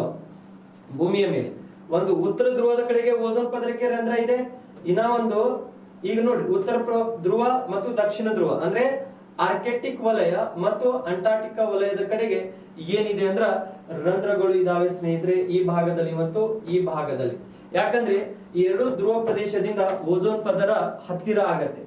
ಹಾಗಾಗಿ ಈಗ ಅದರ ಸಂಬಂಧ ಪ್ರತಿ ವರ್ಷ ಈ ಸೆಪ್ಟೆಂಬರ್ 16ರಂದು ಓಝೋನ್ ಸಂರಕ್ಷಣಾ ದಿನ ಅಂತ ಮಾಡ್ತಾರೆ. ಓಕೆ, ಸೊ ಈ ಓಝೋನ್ ಪದರ ನಮಗೆ ಸ್ಟ್ರಾಟೋಸ್ಫಿಯರ್ ದಲ್ಲಿ ಇದೆ ಅಂತ ನಾವು ಹೇಳ್ತೇವೆ. ಈ ರೀತಿ ಇದ್ದಾಗ ಸ್ನೇಹಿತರೆ, ಈಗ ನಾನು ಇದನ್ನ ಯಾಕೆ ಹೇಳಿದೆ ಅಂದ್ರ ಈ ಅನಿಲಗಳಿಂದ, ಈ ಹಸಿರು ಮನೆಯ ಅನಿಲಗಳಿಂದ ಭೂಮಿಯ ಮೇಲೆ ಏನಾಗ್ತಾ ಇದೆ ಅಂದ್ರೆ ಉಷ್ಣಾಂಶದ ಪ್ರಮಾಣ ಹೆಚ್ಚಾಗ್ತಾ ಇದೆ. ಆ ಉಷ್ಣಾಂಶದ ಪ್ರಮಾಣವನ್ನು ನಾವು ಕಡಿಮೆ ಮಾಡ್ಬೇಕಂದ್ರ ಈ ಸೌರ ಶಕ್ತಿಯನ್ನು ನಾವು ಏನ್ ಮಾಡ್ಬೇಕಾಗಿದೆ ಅಂದ್ರ ಬಳಕೆ ಮಾಡಬೇಕಾಗಿದೆ. ರಿನ್ಯೂವೇಬಲ್ ಎನರ್ಜಿಯನ್ನು ನಾವು ಬಳಕೆ ಮಾಡಬೇಕಾಗಿದೆ. ಈಗ ಈ ರಿನ್ಯೂವೇಬಲ್ ಎನರ್ಜಿಯನ್ನು ಜಾಸ್ತಿ ಪ್ರಮಾಣದಲ್ಲಿ ಯಾರ್ಯಾರು ಬಳಕೆ ಮಾಡ್ತಾ ಇದ್ದಾರೆ ಅಂತ ನಾವು ನೋಡಿದಾಗ ಈಗ ಎಲ್ಲಾ ದೇಶಗಳು ಕೂಡ ಈ ರಿನ್ಯೂವೇಬಲ್ ಎನರ್ಜಿಯನ್ನು ಬಳಕೆ ಮಾಡ್ತಾ ಇದ್ದಾವೆ ಸ್ನೇಹಿತರೆ. ಈಗ ಫಾರ್ ಎಕ್ಸಾಂಪಲ್ ಈ ಸೌರ ಶಕ್ತಿಯನ್ನು ನಾವು ನೋಡಿದಾಗ ಇದು ಭಾರತ ದೇಶದಲ್ಲಿ ನಾವು ಕೂಡ ಇದನ್ನ ಜಾಸ್ತಿ ಪ್ರಮಾಣದಲ್ಲಿ ಇದನ್ನು ಬಳಕೆ ಮಾಡ್ತಾ ಇದ್ದೇವೆ. ಹಾಗಾದ್ರೆ ಈ ಸೌರ ಶಕ್ತಿಯ ಮೂಲ ಕೇಂದ್ರವನ್ನು ನಾವು ನಮ್ಮ ಭಾರತ ದೇಶದಲ್ಲಿ ಎಲ್ಲಿ ಮಾಡಿದ್ದೇವೆ ಅಂದ್ರ ಸೌರ ಶಕ್ತಿಯ ಒಂದು ಮೂಲ ಕೇಂದ್ರವನ್ನು ನಾವು ದೆಹಲಿ ಹತ್ತಿರ ಈ ದೆಹಲಿ ಹತ್ತಿರ ನಮಗೆ ಹರಿಯಾಣ ಬರುತ್ತೆ. ಏನು ಹರಿಯಾಣ ಅನ್ನುವಂತ ಒಂದು ಈ ದೆಹಲಿ ಕೇಂದ್ರಾಡಳಿತ ಪ್ರದೇಶ, ಹರಿಯಾಣ ಅನ್ನುವಂಥದ್ದು ಒಂದು ರಾಜ್ಯ. ಈ ದೆಹಲಿ ಮತ್ತು ಹರಿಯಾಣ ಕೂಡಿದೆ ಸ್ನೇಹಿತರೆ. ಆ ದೆಹಲಿ ಮತ್ತು ಹರಿಯಾಣ ಕೂಡಿರುವಂತ ಭಾಗದಲ್ಲಿ ನಮಗೆ ಗುರುಗ್ರಾಮ್ ಅಂತ ಬರುತ್ತೆ. ಯಾವ ಗ್ರಾಮ? ಗುರುಗ್ರಾಮ್. ಈ ಗುರುಗ್ರಾಮ್ ಹತ್ತಿರ ಇದರ ಕೇಂದ್ರ ಕಚೇರಿ ಇದೆ ಸೌರ ಶಕ್ತಿ.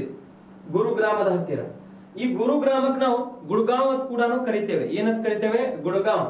ಈ ಗುರುಗ್ರಾಮದಲ್ಲಿ ಏನಂದ್ರ ಇದರ ಕೇಂದ್ರ ಕಚೇರಿ ಇದೆ. ಎದರದು? ಸೌರ ಶಕ್ತಿದು. ಹಾಗಾಗಿ ಈ ಸೌರ ಶಕ್ತಿ ಏನಿದೆ ಅಲ್ಲ ಸ್ನೇಹಿತರೆ, ಇದರ ಕೇಂದ್ರ ಕಚೇರಿ ನಮಗೆ ಗುಡ್ಗಾಂವದಲ್ಲಿ ಇದೆ ಅಂದ್ರ ಇದನ್ನ ನಾವು ಜಾಸ್ತಿ ಪ್ರಮಾಣದಲ್ಲಿ ಈ ಸೌರ ಶಕ್ತಿಯನ್ನು ಈಗ ನೋಡಿ ಭಾರತ ಇದರೊಳಗ 5ನೇ ಸ್ಥಾನ. ಈಗ ನೋಡಿ for example V can say that ಈ ಭಾರತ ದೇಶವು ಈ ಸೌರ ಶಕ್ತಿಯನ್ನು ನಾವು ನೋಡಿದಾಗ ಭಾರತ ದೇಶ ಜಗತ್ತಿನಲ್ಲಿನೂ ಇದನ್ನು ಲೀಡಿಂಗ್ ಒಳಗಿದೆ ಉತ್ಪಾದನೆಯಲ್ಲಿ. ಹಾಗಾದ್ರೆ ಭಾರತ ದೇಶದಲ್ಲಿ ಈ ಎನರ್ಜಿ ಉತ್ಪಾದನೆ ಮಾಡ್ತೇವೆ ಅಂದ್ರ ನಾವು ಯಾವ ದೇಶದಲ್ಲಿ ಇದನ್ನ ಉತ್ಪಾದನೆ, ಈಗ ನೋಡಿ ಭಾರತ ದೇಶದಲ್ಲಿ ಇದು ಉತ್ಪಾದನೆ ಮಾಡ್ತೇವೆ ಅಂದ್ರ ಭಾರತ ದೇಶದಲ್ಲಿನೂ ಇದೆ, ಲೀಡಿಂಗ್ ಒಳಗೆ ಭಾರತ ದೇಶನೂ ಕೂಡ ಇದೆ. ಇದರೊಳಗ ಭಾರತ ದೇಶದ ಜೊತೆಗೆ ನಮಗೆ ಚೀನಾನು ಇದೆ ಸ್ನೇಹಿತರೆ. China we can say that. Next ಇಲ್ಲಿದಿಂದ ನಮಗೆ ಚೀನಾ ದೇಶ ಇದೆ ಅಂದ್ರ ನೆಕ್ಸ್ಟ್ ಇದರಲ್ಲಿ USA ಕೂಡ ಇದೆ. USA ಹೌದಾ? ಸೊ ಈ ರೀತಿ ಭಾರತ, ಚೀನಾ, USA ಈ ದೇಶಗಳು ಇದರ ಲೀಡಿಂಗ್ ದಲ್ಲಿ ಇದಾವೆ. ಹಾಗಾದಾಗ ಭಾರತ, ಚೀನಾ, USA ಇದರ ಲೀಡಿಂಗ್ ಒಳಗಿದಾವೆ ಅಂದ್ಮೇಲೆ ಭಾರತ ದೇಶದಲ್ಲಿ, ಯಾವ ದೇಶದಲ್ಲಿ? ಭಾರತದಲ್ಲಿ ಅತಿ ಹೆಚ್ಚು ಪ್ರಮಾಣದಲ್ಲಿ ನಾವು ನಮ್ಮ ಕರ್ನಾಟಕ ಇದನ್ನ ಏನ್ ಮಾಡುತ್ತೆ ಅಂದ್ರ ಇದನ್ನ ಉತ್ಪಾದನೆ ಮಾಡುತ್ತೆ ಸ್ನೇಹಿತರೆ. ಯಾವುದು? ಕರ್ನಾಟಕ. ಈಗ ಕರ್ನಾಟಕದಲ್ಲಿ ಇದರ ಪ್ರಮಾಣ ಏನಿದೆ ಅಂದ್ರ ಹೆಚ್ಚಿದೆ. ಎಲ್ಲಿ? ಕರ್ನಾಟಕದಲ್ಲಿ. ಈಗ ಕರ್ನಾಟಕದ ಕಡೆಗೆ ಎಲ್ಲಿದೆ ಅಂದ್ರ ಇದು ನಮಗೆ ಈ ಕರ್ನಾಟಕದ ಕಡೆಗೆ ನಮಗೆ ಒಂದು ಪ್ರದೇಶ ಇದೆ ನೋಡ್ರಿ. ಕರ್ನಾಟಕದಲ್ಲಿ ನಮಗೆ ಈ ತುಮಕೂರದ ಸೈಡ್, ಹೌದಾ? ತುಮಕೂರು, ಅಲ್ಲಿ ನಮಗೆ ತುಮಕೂರು ಆಗಿರ್ಬೋದು, ಈ ತುಮಕೂರು, ಹೌದಾ? ಆ ಭಾಗದಲ್ಲಿ ನೆಕ್ಸ್ಟ್ ಪಾವಗಡದ ಹತ್ತಿರ ಇದರ ಪ್ರಮಾಣ ಜಾಸ್ತಿ ಇದೆ. ತುಮಕೂರು ಆಗಿರ್ಬೋದು, ನೆಕ್ಸ್ಟ್ ನಮಗೆ ಪಾವಗಡ್, ಹೌದಾ? ಪಾವಗಡ್. ಈ ಪಾವಗಡ್ ಲೀಡಿಂಗ್ ದಲ್ಲಿ ಕರ್ನಾಟಕದಲ್ಲಿ ಅತಿ ಹೆಚ್ಚು ಇದು ಈ ಪವನ ಇದು ಸೌರಶಕ್ತಿ ಏನಿದೆಯಲ್ಲ ಇದು ಕರ್ನಾಟಕದ ಸೌರಶಕ್ತಿಯು ಕರ್ನಾಟಕದ ಪಾವಗಡದ ಹತ್ತಿರ ಇದರ ಪ್ರಮಾಣ ಜಾಸ್ತಿ ಇದೆ. ಪಾವಗಡ್, ಕರ್ನಾಟಕದ ಪಾವಗಡದ ಹತ್ತಿರ ಇದನ್ನ ಏನಂದ್ರೆ ಜಾಸ್ತಿ ಪ್ರಮಾಣದಲ್ಲಿ ನಾವು ಉತ್ಪಾದನೆ ಮಾಡ್ತೇವೆ ಸ್ನೇಹಿತರೆ. ಕರ್ನಾಟಕದ ಪಾವಗಡ ಆಗಿರ್ಬೋದು. ನೆಕ್ಸ್ಟ್ ಕರ್ನಾಟಕ ಆದ ನಂತರ ಇದರ ಪ್ರಮಾಣ ಎಲ್ಲಿದೆ ಅಂದ್ರ V can say that Rajasthan, ಹೌದಾ? ರಾಜಸ್ಥಾನ್ ಇದೆ. ನೆಕ್ಸ್ಟ್ ರಾಜಸ್ಥಾನ್ ಆದ ನಂತರ ಗುಜರಾತ್, ಹೌದಾ? ಗುಜರಾತ್ ಆದ ನಂತರ ನೆಕ್ಸ್ಟ್ ಇದು ನಮಗೆ ಮಹಾರಾಷ್ಟ್ರದಲ್ಲಿ ಇದೆ ಸ್ನೇಹಿತರೆ. ಎಲ್ಲಿದೆ? ಮಹಾರಾಷ್ಟ್ರ. ಈ ರೀತಿ ಆಮೇಲೆ ಮಹಾರಾಷ್ಟ್ರ ಆದ ನಂತರ ನಮಗೆ ಆಂಧ್ರ ಪ್ರದೇಶ್, ಈ ಭಾಗದಲ್ಲಿ ಇದರೆಲ್ಲ ಬಳಕೆ ಮಾಡ್ತಾ ಇದ್ದೇವೆ. ಈಗ ರಾಜಸ್ಥಾನನು ಇದರೊಳಗ ಲೀಡಿಂಗ್ ಒಳಗಿದೆ ಸ್ನೇಹಿತರೆ, ರಾಜಸ್ಥಾನ ಕೂಡ, ಹೌದಾ?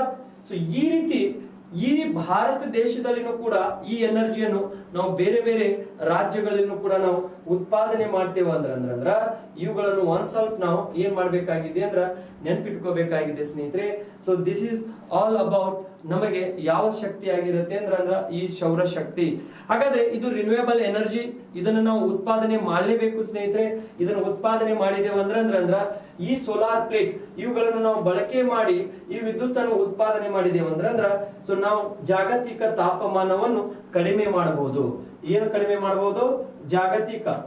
ಈ ಜಾಗತಿಕ ತಾಪಮಾನ ಕಡಿಮೆ ಮಾಡ್ಬೇಕಂದ್ರೆ ಯಾವ ಎನರ್ಜಿ ನಾವು ಬಳಕೆ ಮಾಡಬೇಕಾಗಿದೆ ಅಂದ್ರ ಈ ಸೌರ ಶಕ್ತಿಯನ್ನು ನಾವು ಬಳಕೆ ಮಾಡಬೇಕಾಗಿದೆ. ಯಾವುದು? ಸೌರಶಕ್ತಿ. ಜಾಗತಿಕ ತಾಪಮಾನ ಕಡಿಮೆ ಮಾಡ್ಬೇಕಂದ್ರ ಈ ಸೌರಶಕ್ತಿ ಬಳಕೆ ಮಾಡಬೇಕು. ಸೊ ಈ ಸೌರಶಕ್ತಿ ನಾವು ಬಳಕೆ ಮಾಡಿದೇವೆ ಅಂದ್ರ ಏನಂದ್ರೆ ಜಾಗತಿಕ ತಾಪಮಾನ ಕಡಿಮೆ ಮಾಡಬಹುದು. ಹಾಗಾದ್ರೆ ಈಗ ನೋಡ್ರಿ, ಕೆಲವೊಂದ್ ಸರ್ತೆ ನಮ್ಮವರು ಯಾವ ರೀತಿ ವಿಚಾರ ಮಾಡ್ತಾರಂದ್ರ ಈ ಸೋಲಾರ್ ಪ್ಲೇಟ್ ಏನ್ ಇರ್ತಾವಲ್ಲ ಅವುಗಳನ್ನು ಎದರ ಮೇಲೆ ಹಾಕುದತ್ತ? ನದಿಗಳ ಮೇಲೆ ಹಾಕುದತ್ತ. ಈಗ ನೋಡಿ ಸ್ನೇಹಿತರೆ, ಈ ರೀತಿ ನಮಗೆ ನಾವು ಅಬ್ಸರ್ವೇಷನ್ ಮಾಡಿದಾಗ ನದಿ ಈ ರೀತಿ ಹರಿಯುತ್ತೆ ಅಂತ ತಿಳ್ಕೊಳ್ಳಿ. ಈ ರೀತಿ ಈಗ ನದಿಯ ಮೇಲೆ ನೀವು ಈ ಸೋಲಾರ್ ಪ್ಲೇಟ್ ಗಳನ್ನು ಹಾಕ್ಬಿಟ್ರೆ, ಎದರ ಮೇಲೆ? ಈ ನದಿಯ ಮೇಲೆ ಈ ರೀತಿ ಸೋಲಾರ್ ಪ್ಲೇಟ್ ಗಳನ್ನು ಅಳವಡಿಸ್ಬಿಟ್ರೆ ನೆಕ್ಸ್ಟ್ ಏನಾಗಬಹುದು? ಇಲ್ಲಿ ನಮಗೆ ನದಿ ಒಳಗೆ ಏನಿರುತ್ತೆ? ನೀರಿರುತ್ತೆ ಅಂತ ತಿಳ್ಕೊಳ್ಳಿ. ಈ ರೀತಿ ಹೌದಾ? ನೀರು ಹರಿತಾ ಇರುತ್ತೆ. ಈಗ ನದಿಯ ಮೇಲೆ ನೀವು ಸೋಲಾರ್ ಪ್ಲೇಟ್ ಗಳನ್ನು ಹಾಕಿದ ನಂತರ ನಿಮಗೆ ಏನ್ ಅನ್ಸತ್ತೆ? ಈ ರೀತಿ ನಾವು ಸೋಲಾರ್ ಪ್ಲೇಟ್ ಗಳನ್ನು ನದಿಯ ಮೇಲೆ ಹಾಕ್ಬಿಟ್ಟೇವ ಅಂದ್ರ ನೀರು ಆವಿ ಆಗುವಂತ ನೀರು ಎಲ್ಲಿ ಹ್ಯಾಂಗ್ ನೀರು ಆವಿ ಆಗಬೇಕು? ಹೌದಾ? ಈ ಪ್ಲಾನ್ ತಗೊಂಡ್ ಬಂದಿದ್ರು ಅಂದ್ರೆ ನದಿಗಳ ಮೇಲೆ ಸೋಲಾರ್ ಪ್ಲೇಟ್ ಹಾಕೋದು. ಸೋಲಾರ್ ಪ್ಲೇಟ್ ಹಾಕಿದೇವಂದ್ರ ನೀರು ಆವಿಯಾಗುವಿಕೆ ಪ್ರಮಾಣ ಏನಾಗತ್ತೆ? ಸ್ಟಾಪ್ ಆಗ್ಬಿಡತ್ತೆ. ಹೌದಾ? ನೆಕ್ಸ್ಟ್ ನದಿ ಒಳಗಿರುವಂತ ಜೀವಿಗಳಿಗೆ, ಅಕ್ವೆಟಿಕ್ ಅನಿಮಲ್ಸ್, ಜಲಚರ ಪ್ರಾಣಿಗಳು ಏನಾಗ್ತವೆ? ಈ ಜಲಚರ ಪ್ರಾಣಿಗಳು ಸಾಯ್ತಾವೆ. ಯಾಕಂದ್ರೆ ಸೂರ್ಯನ ಕಿರಣಗಳು ಹೋಗಿ ಮುಟ್ಟುವುದಿಲ್ಲ. ಆ ಸೋಲಾರ್ ಪ್ಲೇಟಿಗೆ ತಟ್ಟಿ ಏನಂದ್ರ ಅಲ್ಲೇ ನಿಂತು ಬಿಡ್ತಾವೆ. ಒಳಗಡೆಗೆ ಸೂರ್ಯನ ಕಿರಣಗಳು ನೀರಿನ ಒಳಗೆ ಹೋಗೋದಿಲ್ಲ. ಅವಾಗ ಒಳಗಡೆಗೆ ಇರುವಂತ ಜೀವಿಗಳು ಏನಂದ್ರ ಜಲಚರ ಜೀವಿಗಳ ಮೇಲೆ ಪರಿಣಾಮ ಬೀರುತ್ತೆ ಸ್ನೇಹಿತರೆ. ಅವು ಕೂಡ ಸಾಯ್ತಾವೆ. ಯಾವುದು? ಜಲಚರ ಪ್ರಾಣಿಗಳು. ಸೊ ಈ ರೀತಿ ಇದ್ದಾಗ ಇಲ್ಲಿ ಏನಾಗತ್ತೆ ಅಂದ್ರ ಹಲವಾರು ಸಮಸ್ಯೆಗಳು ಆಗ್ತವೆ. ಅದಕ್ಕ ಈ ಪ್ಲಾನ್ ಅನ್ನು ಏನ್ ಮಾಡ್ತಾರಂದ್ರೆ ಮತ್ತೆ ಕ್ಯಾನ್ಸಲ್ ಮಾಡ್ತಾರೆ. ಈ ರೀತಿ ನದಿಗಳ ಮೇಲೆ ಅಥವಾ ಕೆರೆಗಳ ಮೇಲೆ, ಸರೋವರಗಳ ಮೇಲೆ ಸೋಲಾರ್ ಪ್ಲೇಟ್ ಹಾಕುದು ಬೇಡ. ಇದನ್ನ ಎಲ್ಲಿ ಹಾಕುನ್ ಅಂದ್ರೆ ಮರುಭೂಮಿ, ಬರಡಾದಂತ ಭೂಮಿ ಎಲ್ಲಿ ಇರುತ್ತೆಲ್ಲ, ಬರಡಾದಂತ ಭೂಮಿ ಮೇಲೆ ಈ ಸೋಲಾರ್ ಪ್ಲೇಟ್ ಗಳನ್ನು ನಾವು ಹಾಕಿದ್ದೇವೆ ಅಂದ್ರ ಸೊ ಇದು ಅನುಕೂಲ ಆಗತ್ತೆ ಅಂತ ಎಲ್ಲರೂ ಕೂಡ ತಮ್ಮ ಅಭಿಪ್ರಾಯವನ್ನು ತಿಳಿಸ್ತಾರೆ ಸ್ನೇಹಿತರೆ. ಈಗ ಇದನ್ನ ಲಾಸ್ಟ್ ಟೈಮ್ ನಮ್ಮ ವಿಧಾನಸಭೆ ಒಳಗ ಡಿಸ್ಕಷನ್ ಬಂದಾಗ ಸೊ ಯಾವುದೇ ಗೌರ್ಮೆಂಟ್ ಆಗಲಿ, ನಾವು ಯಾವುದೇ ಗೌರ್ಮೆಂಟ್ ಆಗಲಿ, ಎನಿ ಗೌರ್ಮೆಂಟ್ ನಮಗೆ ಏನಂದ್ರ ಯಾರು all party are equal for us. ಹೌದಾ? ನಾವು ಸ್ಟೂಡೆಂಟ್ ಇದ್ದಾಗ ನಾವು ಟೀಚರ್ಗಳಾಗಿ as a teacher, as a student, ನಾಳೆ ನೀವು ಕೂಡ ಒಬ್ಬ ಅಧಿಕಾರಿಗಳು ಆಗಿರ್ತೀರಿ. ನಿಮಗೂ ಕೂಡ ಎಲ್ಲಾ ಪಾರ್ಟಿಗಳು ಸಮಾನೆ. ಹೌದಾ? ಯಾರು ಮೇಲವರಲ್ಲ, ಯಾರು ಮೇಲೇನೂ ಇಲ್ಲ, ಯಾರು ಕೆಳಗಡೆನೂ ಇಲ್ಲ. ಹೌದಾ? ಅವಾಗ ಕೆಲವೊಬ್ರು ಪಾರ್ಟಿದವ್ರು ಏನಂದ್ರೆ ಇಶ್ಯೂ ರೈಸ್ ಮಾಡ್ತಾರೆ ನಮ್ಮ ಗೌರ್ಮೆಂಟ್ ದಲ್ಲಿ ಇದ್ದಾಗ. ಸೊ ನಾವು ಜಾಸ್ತಿ ಪ್ರಮಾಣದಲ್ಲಿ ಈ ಸೋಲಾರ್ ಎನರ್ಜಿಗೆ ನಾವು ಪ್ರೋತ್ಸಾಹ ಕೊಟ್ಟಿದ್ದೇವೆ. ಕರ್ನಾಟಕನೇ ಪಾವಗಡದಲ್ಲಿ ಅತಿ ಹೆಚ್ಚು ಪ್ರಮಾಣದಲ್ಲಿ ಇದನ್ನು ಉತ್ಪಾದನೆ ಮಾಡುತ್ತೆ. ಬೇರೆದವ್ರು ಇದರ ಲಾಭ ತಗೊಳ್ತಾ ಇದ್ದಾರೆ ಅಂತ ಅವ್ರು ಹೇಳ್ತಾರೆ. ಬೇರೆ ರಾಜ್ಯಗಳು ಇದರಲ್ಲಿ ಜಾಸ್ತಿ ಹೈಯೆಸ್ಟ್ ಲೀಡಿಂಗ್ ಒಳಗಿದೆ ಅಂತ ಹೇಳ್ತಾರೆ. ಅವಾಗ ಬೇರೆ ರಾಜ್ಯಗಳು ಇಲ್ಲ. ಈಗ ಸದ್ಯಕ್ಕೆ ಯಾವ್ದಿದೆ ಅಂದ್ರೆ ಕರ್ನಾಟಕನೇ ಇದೆ. ಕರ್ನಾಟಕದಲ್ಲಿ ಇದು ಲೀಡಿಂಗ್ ದಲ್ಲಿ ಇದೆ. ನೆಕ್ಸ್ಟ್ ಈಗ ರಾಜಸ್ಥಾನ ಆಗ್ಬಹುದು. ನೆಕ್ಸ್ಟ್ ಬರ್ತಾ ಏನಂದ್ರೆ ರಾಜಸ್ಥಾನದಲ್ಲಿ ಜಾಸ್ತಿ ಪ್ಲೇಟ್ ಗಳನ್ನು ಹಾಕ್ತಾ ಇದ್ದಾರೆ, ಅದು ಆಗಬಹುದು. ಸೊ ನೋಡೋಣ ಸೊ ಏನಾಗತ್ತೆ. ಅದಕ್ಕೆ ನೀವು ಈ ಸೋಲಾರ್ ಎನರ್ಜಿ ಬಂದಾಗ ಈ ಎಲ್ಲಾ ಅಂಶಗಳನ್ನು ನೀವು ಏನ್ ಮಾಡ್ಬೇಕಾಗಿದೆ ಅಂದ್ರೆ ನೆನ್ಪಿಟ್ಕೋಬೇಕಾಗಿದೆ ಸ್ನೇಹಿತರೆ. ಸೊ ಅದಕ್ಕ ಈ ಸೋಲಾರ್ ಎನರ್ಜಿ ಬಗ್ಗೆ ನಾವು ಮಾತಾಡಿದ್ದೇವೆ. ಎದರ ಬಗ್ಗೆ? ಈ ಸೋಲಾರ್ ಎನರ್ಜಿ ಈಗ ನೋಡಿ ನಾನು ಬಹಳಷ್ಟು ಅಂಶಗಳನ್ನು ಈ ಎನರ್ಜಿದಲ್ಲಿ ನಿಮಗೆ ಹೇಳ್ಕೊಟ್ಟೆ. ಯಾಕಂದ್ರ ಇಲ್ಲಿದಿಂದ ಒಂದು ಕ್ವಶನ್ಸ್ ನಿಮಗೆ ರೈಸ್ ಆಗತ್ತೆ ಸ್ನೇಹಿತರೆ. ಎಷ್ಟು ಕ್ವಶನ್? ಒಂದು ಕ್ವಶನ್ಸ್ ಇಲ್ಲಿದಿಂದ ರೈಸ್ ಆಗತ್ತೆ. ಸೋಲಾರ್ ಎನರ್ಜಿ ಅಂತ ನಾನು ಮಾತಾಡುವಾಗ ಸೋಲಾರ್ ಎನರ್ಜಿ ಅಂದ್ರೆ ಸೌರಶಕ್ತಿ, ಸೂರ್ಯನಿಂದ ಬರುವಂತ ಕಿರಣಗಳು ಯಾವಾಗಿರ್ತಾವ ಅಂದ್ರೆ ಸ್ನೇಹಿತರೆ ಅಲ್ಟ್ರಾ ವೈಲೆಟ್ ರೇಡಿಯೇಷನ್ ಆಗಿರ್ತವೆ, ನೀಳಾತೀತ ಕಿರಣಗಳು ಆಗಿರ್ತವೆ. ಅವು ಶಾರ್ಟ್ ವೇವ್ಸ್ ಇರ್ತವೆ, ಗಿಡ್ಡ ತರಂಗಗಳು. ಯಾಕೆ ಗಿಡ್ಡ ತರಂಗಗಳು ರೂಪದಲ್ಲಿ ಬರ್ತಾವ ಅಂದ್ರೆ ಕಟ್ ಆಗಿ ಯಾವ್ದಾದ್ರು ಮೋಡಗಳು ಇಲ್ಲಿ ಪಾಸ್ ಆಯ್ತಂದ್ರೆ ಅದು ಸ್ಟಾಪ್ ಮಾಡ್ಬಿಡುತ್ತೆ, ಮತ್ತೆ ಆ ಮೋಡ ದಾಟಿದ ನಂತರ ಆ ಕಿರಣ ಕೆಳಗಡೆಗೆ ಬರುತ್ತೆ. So short waves. ಸೊ ಈ ಸೂರ್ಯನ ಕಿರಣಗಳು ಭೂಮಿಗೆ ಬಂದು ಮುಟ್ಟಬೇಕಂದ್ರೆ 8 ನಿಮಿಷ 20 ಸೆಕೆಂಡುಗಳು ಬೇಕಾಗತ್ತೆ. ಅದೇ 8 ನಿಮಿಷ 20 ಸೆಕೆಂಡ್ಗೆ ಭೂಮಿಗೆ ಬಂದು ತಲುಪಬೇಕಂದ್ರ ಆ ಕಿರಣಗಳು ಪ್ರತಿ ಸೆಕೆಂಡಿಗೆ 2,99,460 ಕಿಲೋಮೀಟರ್ ವೇಗದಲ್ಲಿ ಚಲಿಸ್ತವೆ. ಅಂದ್ರೆ ಪ್ರತಿ ಸೆಕೆಂಡ್ ಅಂದ್ರೆ ದ ಬ್ಲಿಂಕಿಂಗ್ ಆಫ್ ಐಸ್. ಕಣ್ಣು ಹೊಡಿತೀರಲ್ಲ, ಹಿಂಗ ಪಳಕ್ಕತ್ ಕಣ್ಣು ಹೊಡಿತೀರಿ ನೋಡಿ, ಟಕ್ಕತ್. ಅಥವಾ ವಾಚ್ ದಲ್ಲಿ ಸೆಕೆಂಡ್ ಆಗ್ತಾ ಇರುತ್ತೆ ನೋಡಿ, ಟಕ್ಕತ್. ಅದಕ್ಕ ನಾವು ಪ್ರತಿ ಸೆಕೆಂಡ್ ಅಂತೇವೆ. Or we can say that ಪ್ರತಿ ಸೆಕೆಂಡಿಗೆ 3 ಲಕ್ಷ. ಇದನ್ನೇ ನೀವು ರೌಂಡ್ ಫಿಗರ್ ಮಾಡ್ಕೋರಿ, 3 ಲಕ್ಷ ಅಂತ ಕರಿತೇವೆ. ಸೊ ಈ 3 ಲಕ್ಷ ವೇಗದಲ್ಲಿ ಬರುವಂತ ಈ ಕಿರಣವು 8 ನಿಮಿಷದಲ್ಲಿ ಭೂಮಿಗೆ ಬಂದು ತಲುಪತ್ತೆ ಸ್ನೇಹಿತರೆ. ಇಲ್ಲಿ ತಲುಪದಾಗ ಈ ಭೂಮಿಯ ಮೇಲೆ ನಾವು ಏನಂದ್ರ ಸೋಲಾರ್ ಪ್ಲೇಟ್ ಗಳನ್ನು ಹಾಕಿರ್ತೇವೆ. ಆ ಸೋಲಾರ್ ಪ್ಲೇಟ್ಗಳು ಈ ಕಿರಣಗಳನ್ನು ಹೀರ್ಕೊಂಡು ನಾವೇನಂದ್ರ ಈ ಕಿರಣಗಳಿಂದ ಈ ವಿದ್ಯುತ್ ಅನ್ನು ಉತ್ಪಾದನೆ ಮಾಡ್ತೇವೆ. ಈ ವಿದ್ಯುತ್ ಅನ್ನು ಉತ್ಪಾದನೆ ಮಾಡ್ಬೇಕಂದ್ರ ನಾವು ನಮ್ಮ ಪ್ರೈಮ್ ಮಿನಿಸ್ಟರ್ ಅವರು USA ಹೋಗ್ತಾರೆ, ಯುನೈಟೆಡ್ ನೇಷನ್ಸ್ ಆರ್ಗನೈಸೇಷನ್, ವಿಶ್ವಸಂಸ್ಥೆ. ಅಲ್ಲಿ 193 ದೇಶಗಳು ಇರ್ತವೆ. ಯುಎನ್ಒದು ಏನಂದ್ರೆ ಸದಸ್ಯ ರಾಷ್ಟ್ರಗಳು. ಯುಎನ್ಒ ಎಲ್ಲಿದೆ ಅಂದ್ರೆ ನ್ಯೂಯಾರ್ಕ್ ದಲ್ಲಿ ಇದೆ. ಸೊ ಈ ನ್ಯೂಯಾರ್ಕ್ ದಲ್ಲಿ ಇರುವಂತಹ ಯುಎನ್ಒ ಅಕ್ಟೋಬರ್ 24, 1945ರಲ್ಲಿ ಇದರ ಸ್ಥಾಪನೆ ಆಗಿರುತ್ತೆ ಸ್ನೇಹಿತರೆ. 193 ದೇಶಗಳಿಗೆ ಭಾರತ ದೇಶವು ಸೋಲಾರ್ ಪ್ಲೇಟ್ಗಳನ್ನು ಕೊಡುತ್ತೆ. ಈ ಸೋಲಾರ್ ಪ್ಲೇಟ್ ಭಾರತ ದೇಶ ಇವುಗಳಿಗೆ ಕೊಡ್ಲಿಕ್ಕೆ ಕಾರಣ ಏನಂದ್ರೆ ಇದರ ಉದ್ದೇಶವು ನವೀಕರಿಸುವಂತಹ ಶಕ್ತಿಗಳನ್ನು ನೀವು ಬಳಕೆ ಮಾಡ್ರಿ. ಯಾಕಂದ್ರೆ ಜಾಗತಿಕ ತಾಪಮಾನ ಹೆಚ್ಚಾಗ್ತಾ ಇದೆ, ಹಾಗಾಗಿ ನವೀಕರಿಸುವಂತಹ ಶಕ್ತಿ ಸಂಪನ್ಮೂಲಗಳನ್ನು ನಾವು ಬಳಕೆ ಮಾಡಿದ್ದೇವೆ ಅಂದ್ರ ಈ ಜಾಗತಿಕ ತಾಪಮಾನವನ್ನು ನಾವು ಕಡಿಮೆ ಮಾಡಬಹುದಂತ ನಮ್ಮ ಭಾರತ ದೇಶದ ಒಂದು ಕಳಕಳಿ ಇರುತ್ತೆ. ನೋಡಿ ಸ್ನೇಹಿತರೆ, ಜಗತ್ತಿನಲ್ಲಿನೇ ಅತ್ಯಂತ ಶ್ರೇಷ್ಠ ದೇಶ ಅಂದ್ರೆ ನಮ್ಮ ಭಾರತ ದೇಶ ಇದೆ. ಪ್ರತಿ ಒಂದರಲ್ಲಿನೂ ವಿಚಾರ ಮಾಡಿ ಮಾತಾಡತ್ತೆ, ಪ್ರತಿ ಒಂದರಲ್ಲಿನೂ ಚೆನ್ನಾಗಿರುತ್ತೆ, ಪ್ರತಿ ಒಂದರಲ್ಲಿನೂ ನಮ್ಮ ಭಾರತ ದೇಶ ಯಾವ ರೀತಿ ಇದೆ ಅಂದ್ರೆ ವಿವಿಧತೆಯಲ್ಲಿ ಏಕತೆ ಇದೆ. ಹೌದಾ? So all community people we are living as A brothers and sisters. This is the India. ಹೌದಾ? ಭಾರತ ದೇಶದಲ್ಲಿ ಮಾತ್ರ ಸಾಧ್ಯ ಇದು ಈ ರೀತಿ ಇರ್ಲಿಕ್ಕೆ ಸ್ನೇಹಿತರೆ. ಬೇರೆ ದೇಶಗಳಲ್ಲಿ ಈ ರೀತಿ ಇರ್ಲಿಕ್ಕೆ ಸಾಧ್ಯನೇ ಇಲ್ಲ, ಇರುವುದನ್ನೂ ಇಲ್ಲ. ಹೌದಾ? ಹಾಗಾಗಿ ನಾವು ಯಾವಾಗಲೂ ಎಲ್ಲಾ ದೇಶಗಳಿಗೆ ನಾವು ಮಾದರಿಯ ದೇಶವಾಗಿ ಬದುಕಬೇಕು ಸ್ನೇಹಿತರೆ. ಯಾಕಂದ್ರೆ ಯಾವತ್ತೂ ನಮ್ಮಲ್ಲಿ ಭಿನ್ನಾಭಿಪ್ರಾಯಗಳು ಬರಬಾರದು. ಅದಕ್ಕೆ ಭಾರತ ದೇಶವು ಏನ್ ಮಾಡುತ್ತೆ ಅಂದ್ರೆ ಪ್ರತಿ ಒಂದು ದೇಶಕ್ಕೆ ಸಾರಿ ಹೇಳುತ್ತೆ, ಇದನ್ನ ಉತ್ಪಾದನೆ ಮಾಡ್ರಿ ಅಂತ. ಹೌದಾ? ಅವಾಗ ಭಾರತ ದೇಶ 2022ರವರೆಗೆ 175 ಗಿಗಾವ್ಯಾಟ್ ವಿದ್ಯುತ್ ಅನ್ನು ಉತ್ಪಾದನೆ ಮಾಡಬೇಕಂತ ಪ್ಲಾನ್ ಹಾಕೊಂಡಿರುತ್ತೆ ಸ್ನೇಹಿತರೆ. ಅವಾಗ ಸೌರಶಕ್ತಿಯಿಂದ ನಿಮಗೆ ಇದನ್ನ ಕ್ವಶನ್ಸ್ ಕೇಳ್ಬಿಡ್ತಾರೆ, ಇಂಪಾರ್ಟೆಂಟ್ ಅಂತ ಹೇಳಿದೆ ನಾನು. ಸೌರಶಕ್ತಿಯಿಂದ 100 ಗಿಗಾವ್ಯಾಟ್ ವಿದ್ಯುತ್ ಅನ್ನು ಉತ್ಪಾದನೆ ಮಾಡಬೇಕು. ಪವನ ಶಕ್ತಿಯಿಂದ 60 ಗಿಗಾವ್ಯಾಟ್, ಜಲವಿದ್ಯುತ್ ಶಕ್ತಿಯಿಂದ 10 ಗಿಗಾವ್ಯಾಟ್, ಜೈವಿಕ ಇಂಧನ ಶಕ್ತಿಯಿಂದ 5 ಗಿಗಾವ್ಯಾಟ್ ವಿದ್ಯುತ್ ಅನ್ನು ಉತ್ಪಾದನೆ ಮಾಡಬೇಕಂತ ಭಾರತ ದೇಶದ ಉದ್ದೇಶ ಇರುತ್ತೆ ಸ್ನೇಹಿತರೆ. ಹಾಗಾಗಿ ಇದನ್ನ ಯಾಕೆ ಮಾಡಿರ್ತಾರೆ ಅಂದ್ರ ನಾವು ಭಾರತ ದೇಶ ಆಗಿರಬಹುದು ಅಥವಾ ಜಗತ್ತಿನಲ್ಲಿ ಕಲ್ಲಿದ್ದಲಿನಿಂದಲೇ ಜಾಸ್ತಿ ಎನರ್ಜಿಯನ್ನು ತಗೋತಾರೆ ಸ್ನೇಹಿತರೆ. ಈ ಕಲ್ಲಿದ್ದಲು ಸುಡುವುದರಿಂದ ಕಾರ್ಬನ್ ಡೈಆಕ್ಸೈಡ್, ಹೌದಾ, ಕಾರ್ಬನ್ ಡೈಆಕ್ಸೈಡ್ ಪ್ರಮಾಣ ಹೆಚ್ಚಾಗಿರುತ್ತೆ. ಆ ಕಾರ್ಬನ್ ಡೈಆಕ್ಸೈಡ್ ಪ್ರಮಾಣ ಕಡಿಮೆ ಮಾಡ್ಬೇಕಂದ್ರ ಇವುಗಳನ್ನು ನಾವು ಬಳಕೆ ಮಾಡಬೇಕಾಗಿರುತ್ತೆ. ಆ ಕಲ್ಲಿದ್ದಲು ತೆಗಿಬೇಕಂದ್ರೆ ನಾವು ಮೈನಿಂಗ್ ಮಾಡ್ಬೇಕಾಗತ್ತೆ. ಮೈನಿಂಗ್ ಮಾಡುವಾಗ ಆ ಭಾಗದಲ್ಲಿ ಜಾಸ್ತಿ ಫಾರೆಸ್ಟ್ ಇತ್ತಂದ್ರೆ ಅಲ್ಲಿ ನಾವು ಹೋಗಬಾರ್ದು. Go and not go zone ಅಂತ ಕರಿತೇವೆ ನಾವು. ಜಾಸ್ತಿ ಫಾರೆಸ್ಟ್ ಇತ್ತಂದ್ರೆ ಗಿಡ ಮರಗಳನ್ನು ಕಡಿಬೇಕಾಗತ್ತೆ ಸ್ನೇಹಿತರೆ. ಮತ್ತೆ ಕಾರ್ಬನ್ ಡೈಆಕ್ಸೈಡ್ ಪ್ರಮಾಣ ಜಾಸ್ತಿ ಆಗತ್ತೆ, ಗಿಡಗಳು ರಿಲೀಸ್ ಮಾಡಿಬಿಡ್ತಾವೆ, ಕಾರ್ಬನ್ ಡೈಆಕ್ಸೈಡ್ ಪ್ರಮಾಣವನ್ನು ಹೋಲ್ಡ್ ಮಾಡ್ಕೊಂಡು ಇಟ್ಕೊಂಡಿರ್ತಾವೆ. ಅದಕ್ಕ go and not go zone ಅಂತ ಕರಿತೇವೆ ಸ್ನೇಹಿತರೆ ನಾವು.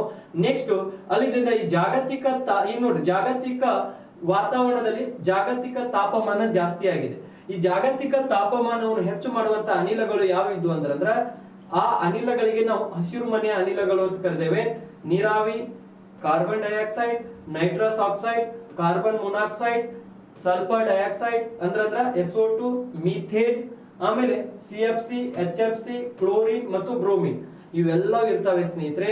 ಇವೆಲ್ಲವೂ ಕೂಡ ಭೂಮಿಯಿಂದ ಲಾಂಗ್ ವೇವ್ಸ್ ರೂಪದಲ್ಲಿ ಸೂರ್ಯನಿಂದ ಬರುವಂತಹ ಕಿರಣಗಳು 100%, ಅದರೊಳಗ 51% ಭೂಮಿಗೆ ಬರುತ್ತೆ, 49% ಬಾಹ್ಯಾಕಾಶದಲ್ಲಿ ಕಳೆದು ಹೋಗುತ್ತೆ.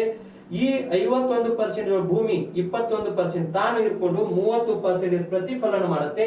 ಆ ಪ್ರತಿಫಲನ ಮಾಡುವುದರಲ್ಲಿ ಇವೆಲ್ಲ ಅನಿಲಗಳು ಮಿಕ್ಸ್ ಆಗಿ ಹೋಗ್ತವೆ, ಓಝೋನ್ ಪದರ ಮೇಲೆ ಪರಿಣಾಮ ಬೀರುತ್ತೆ.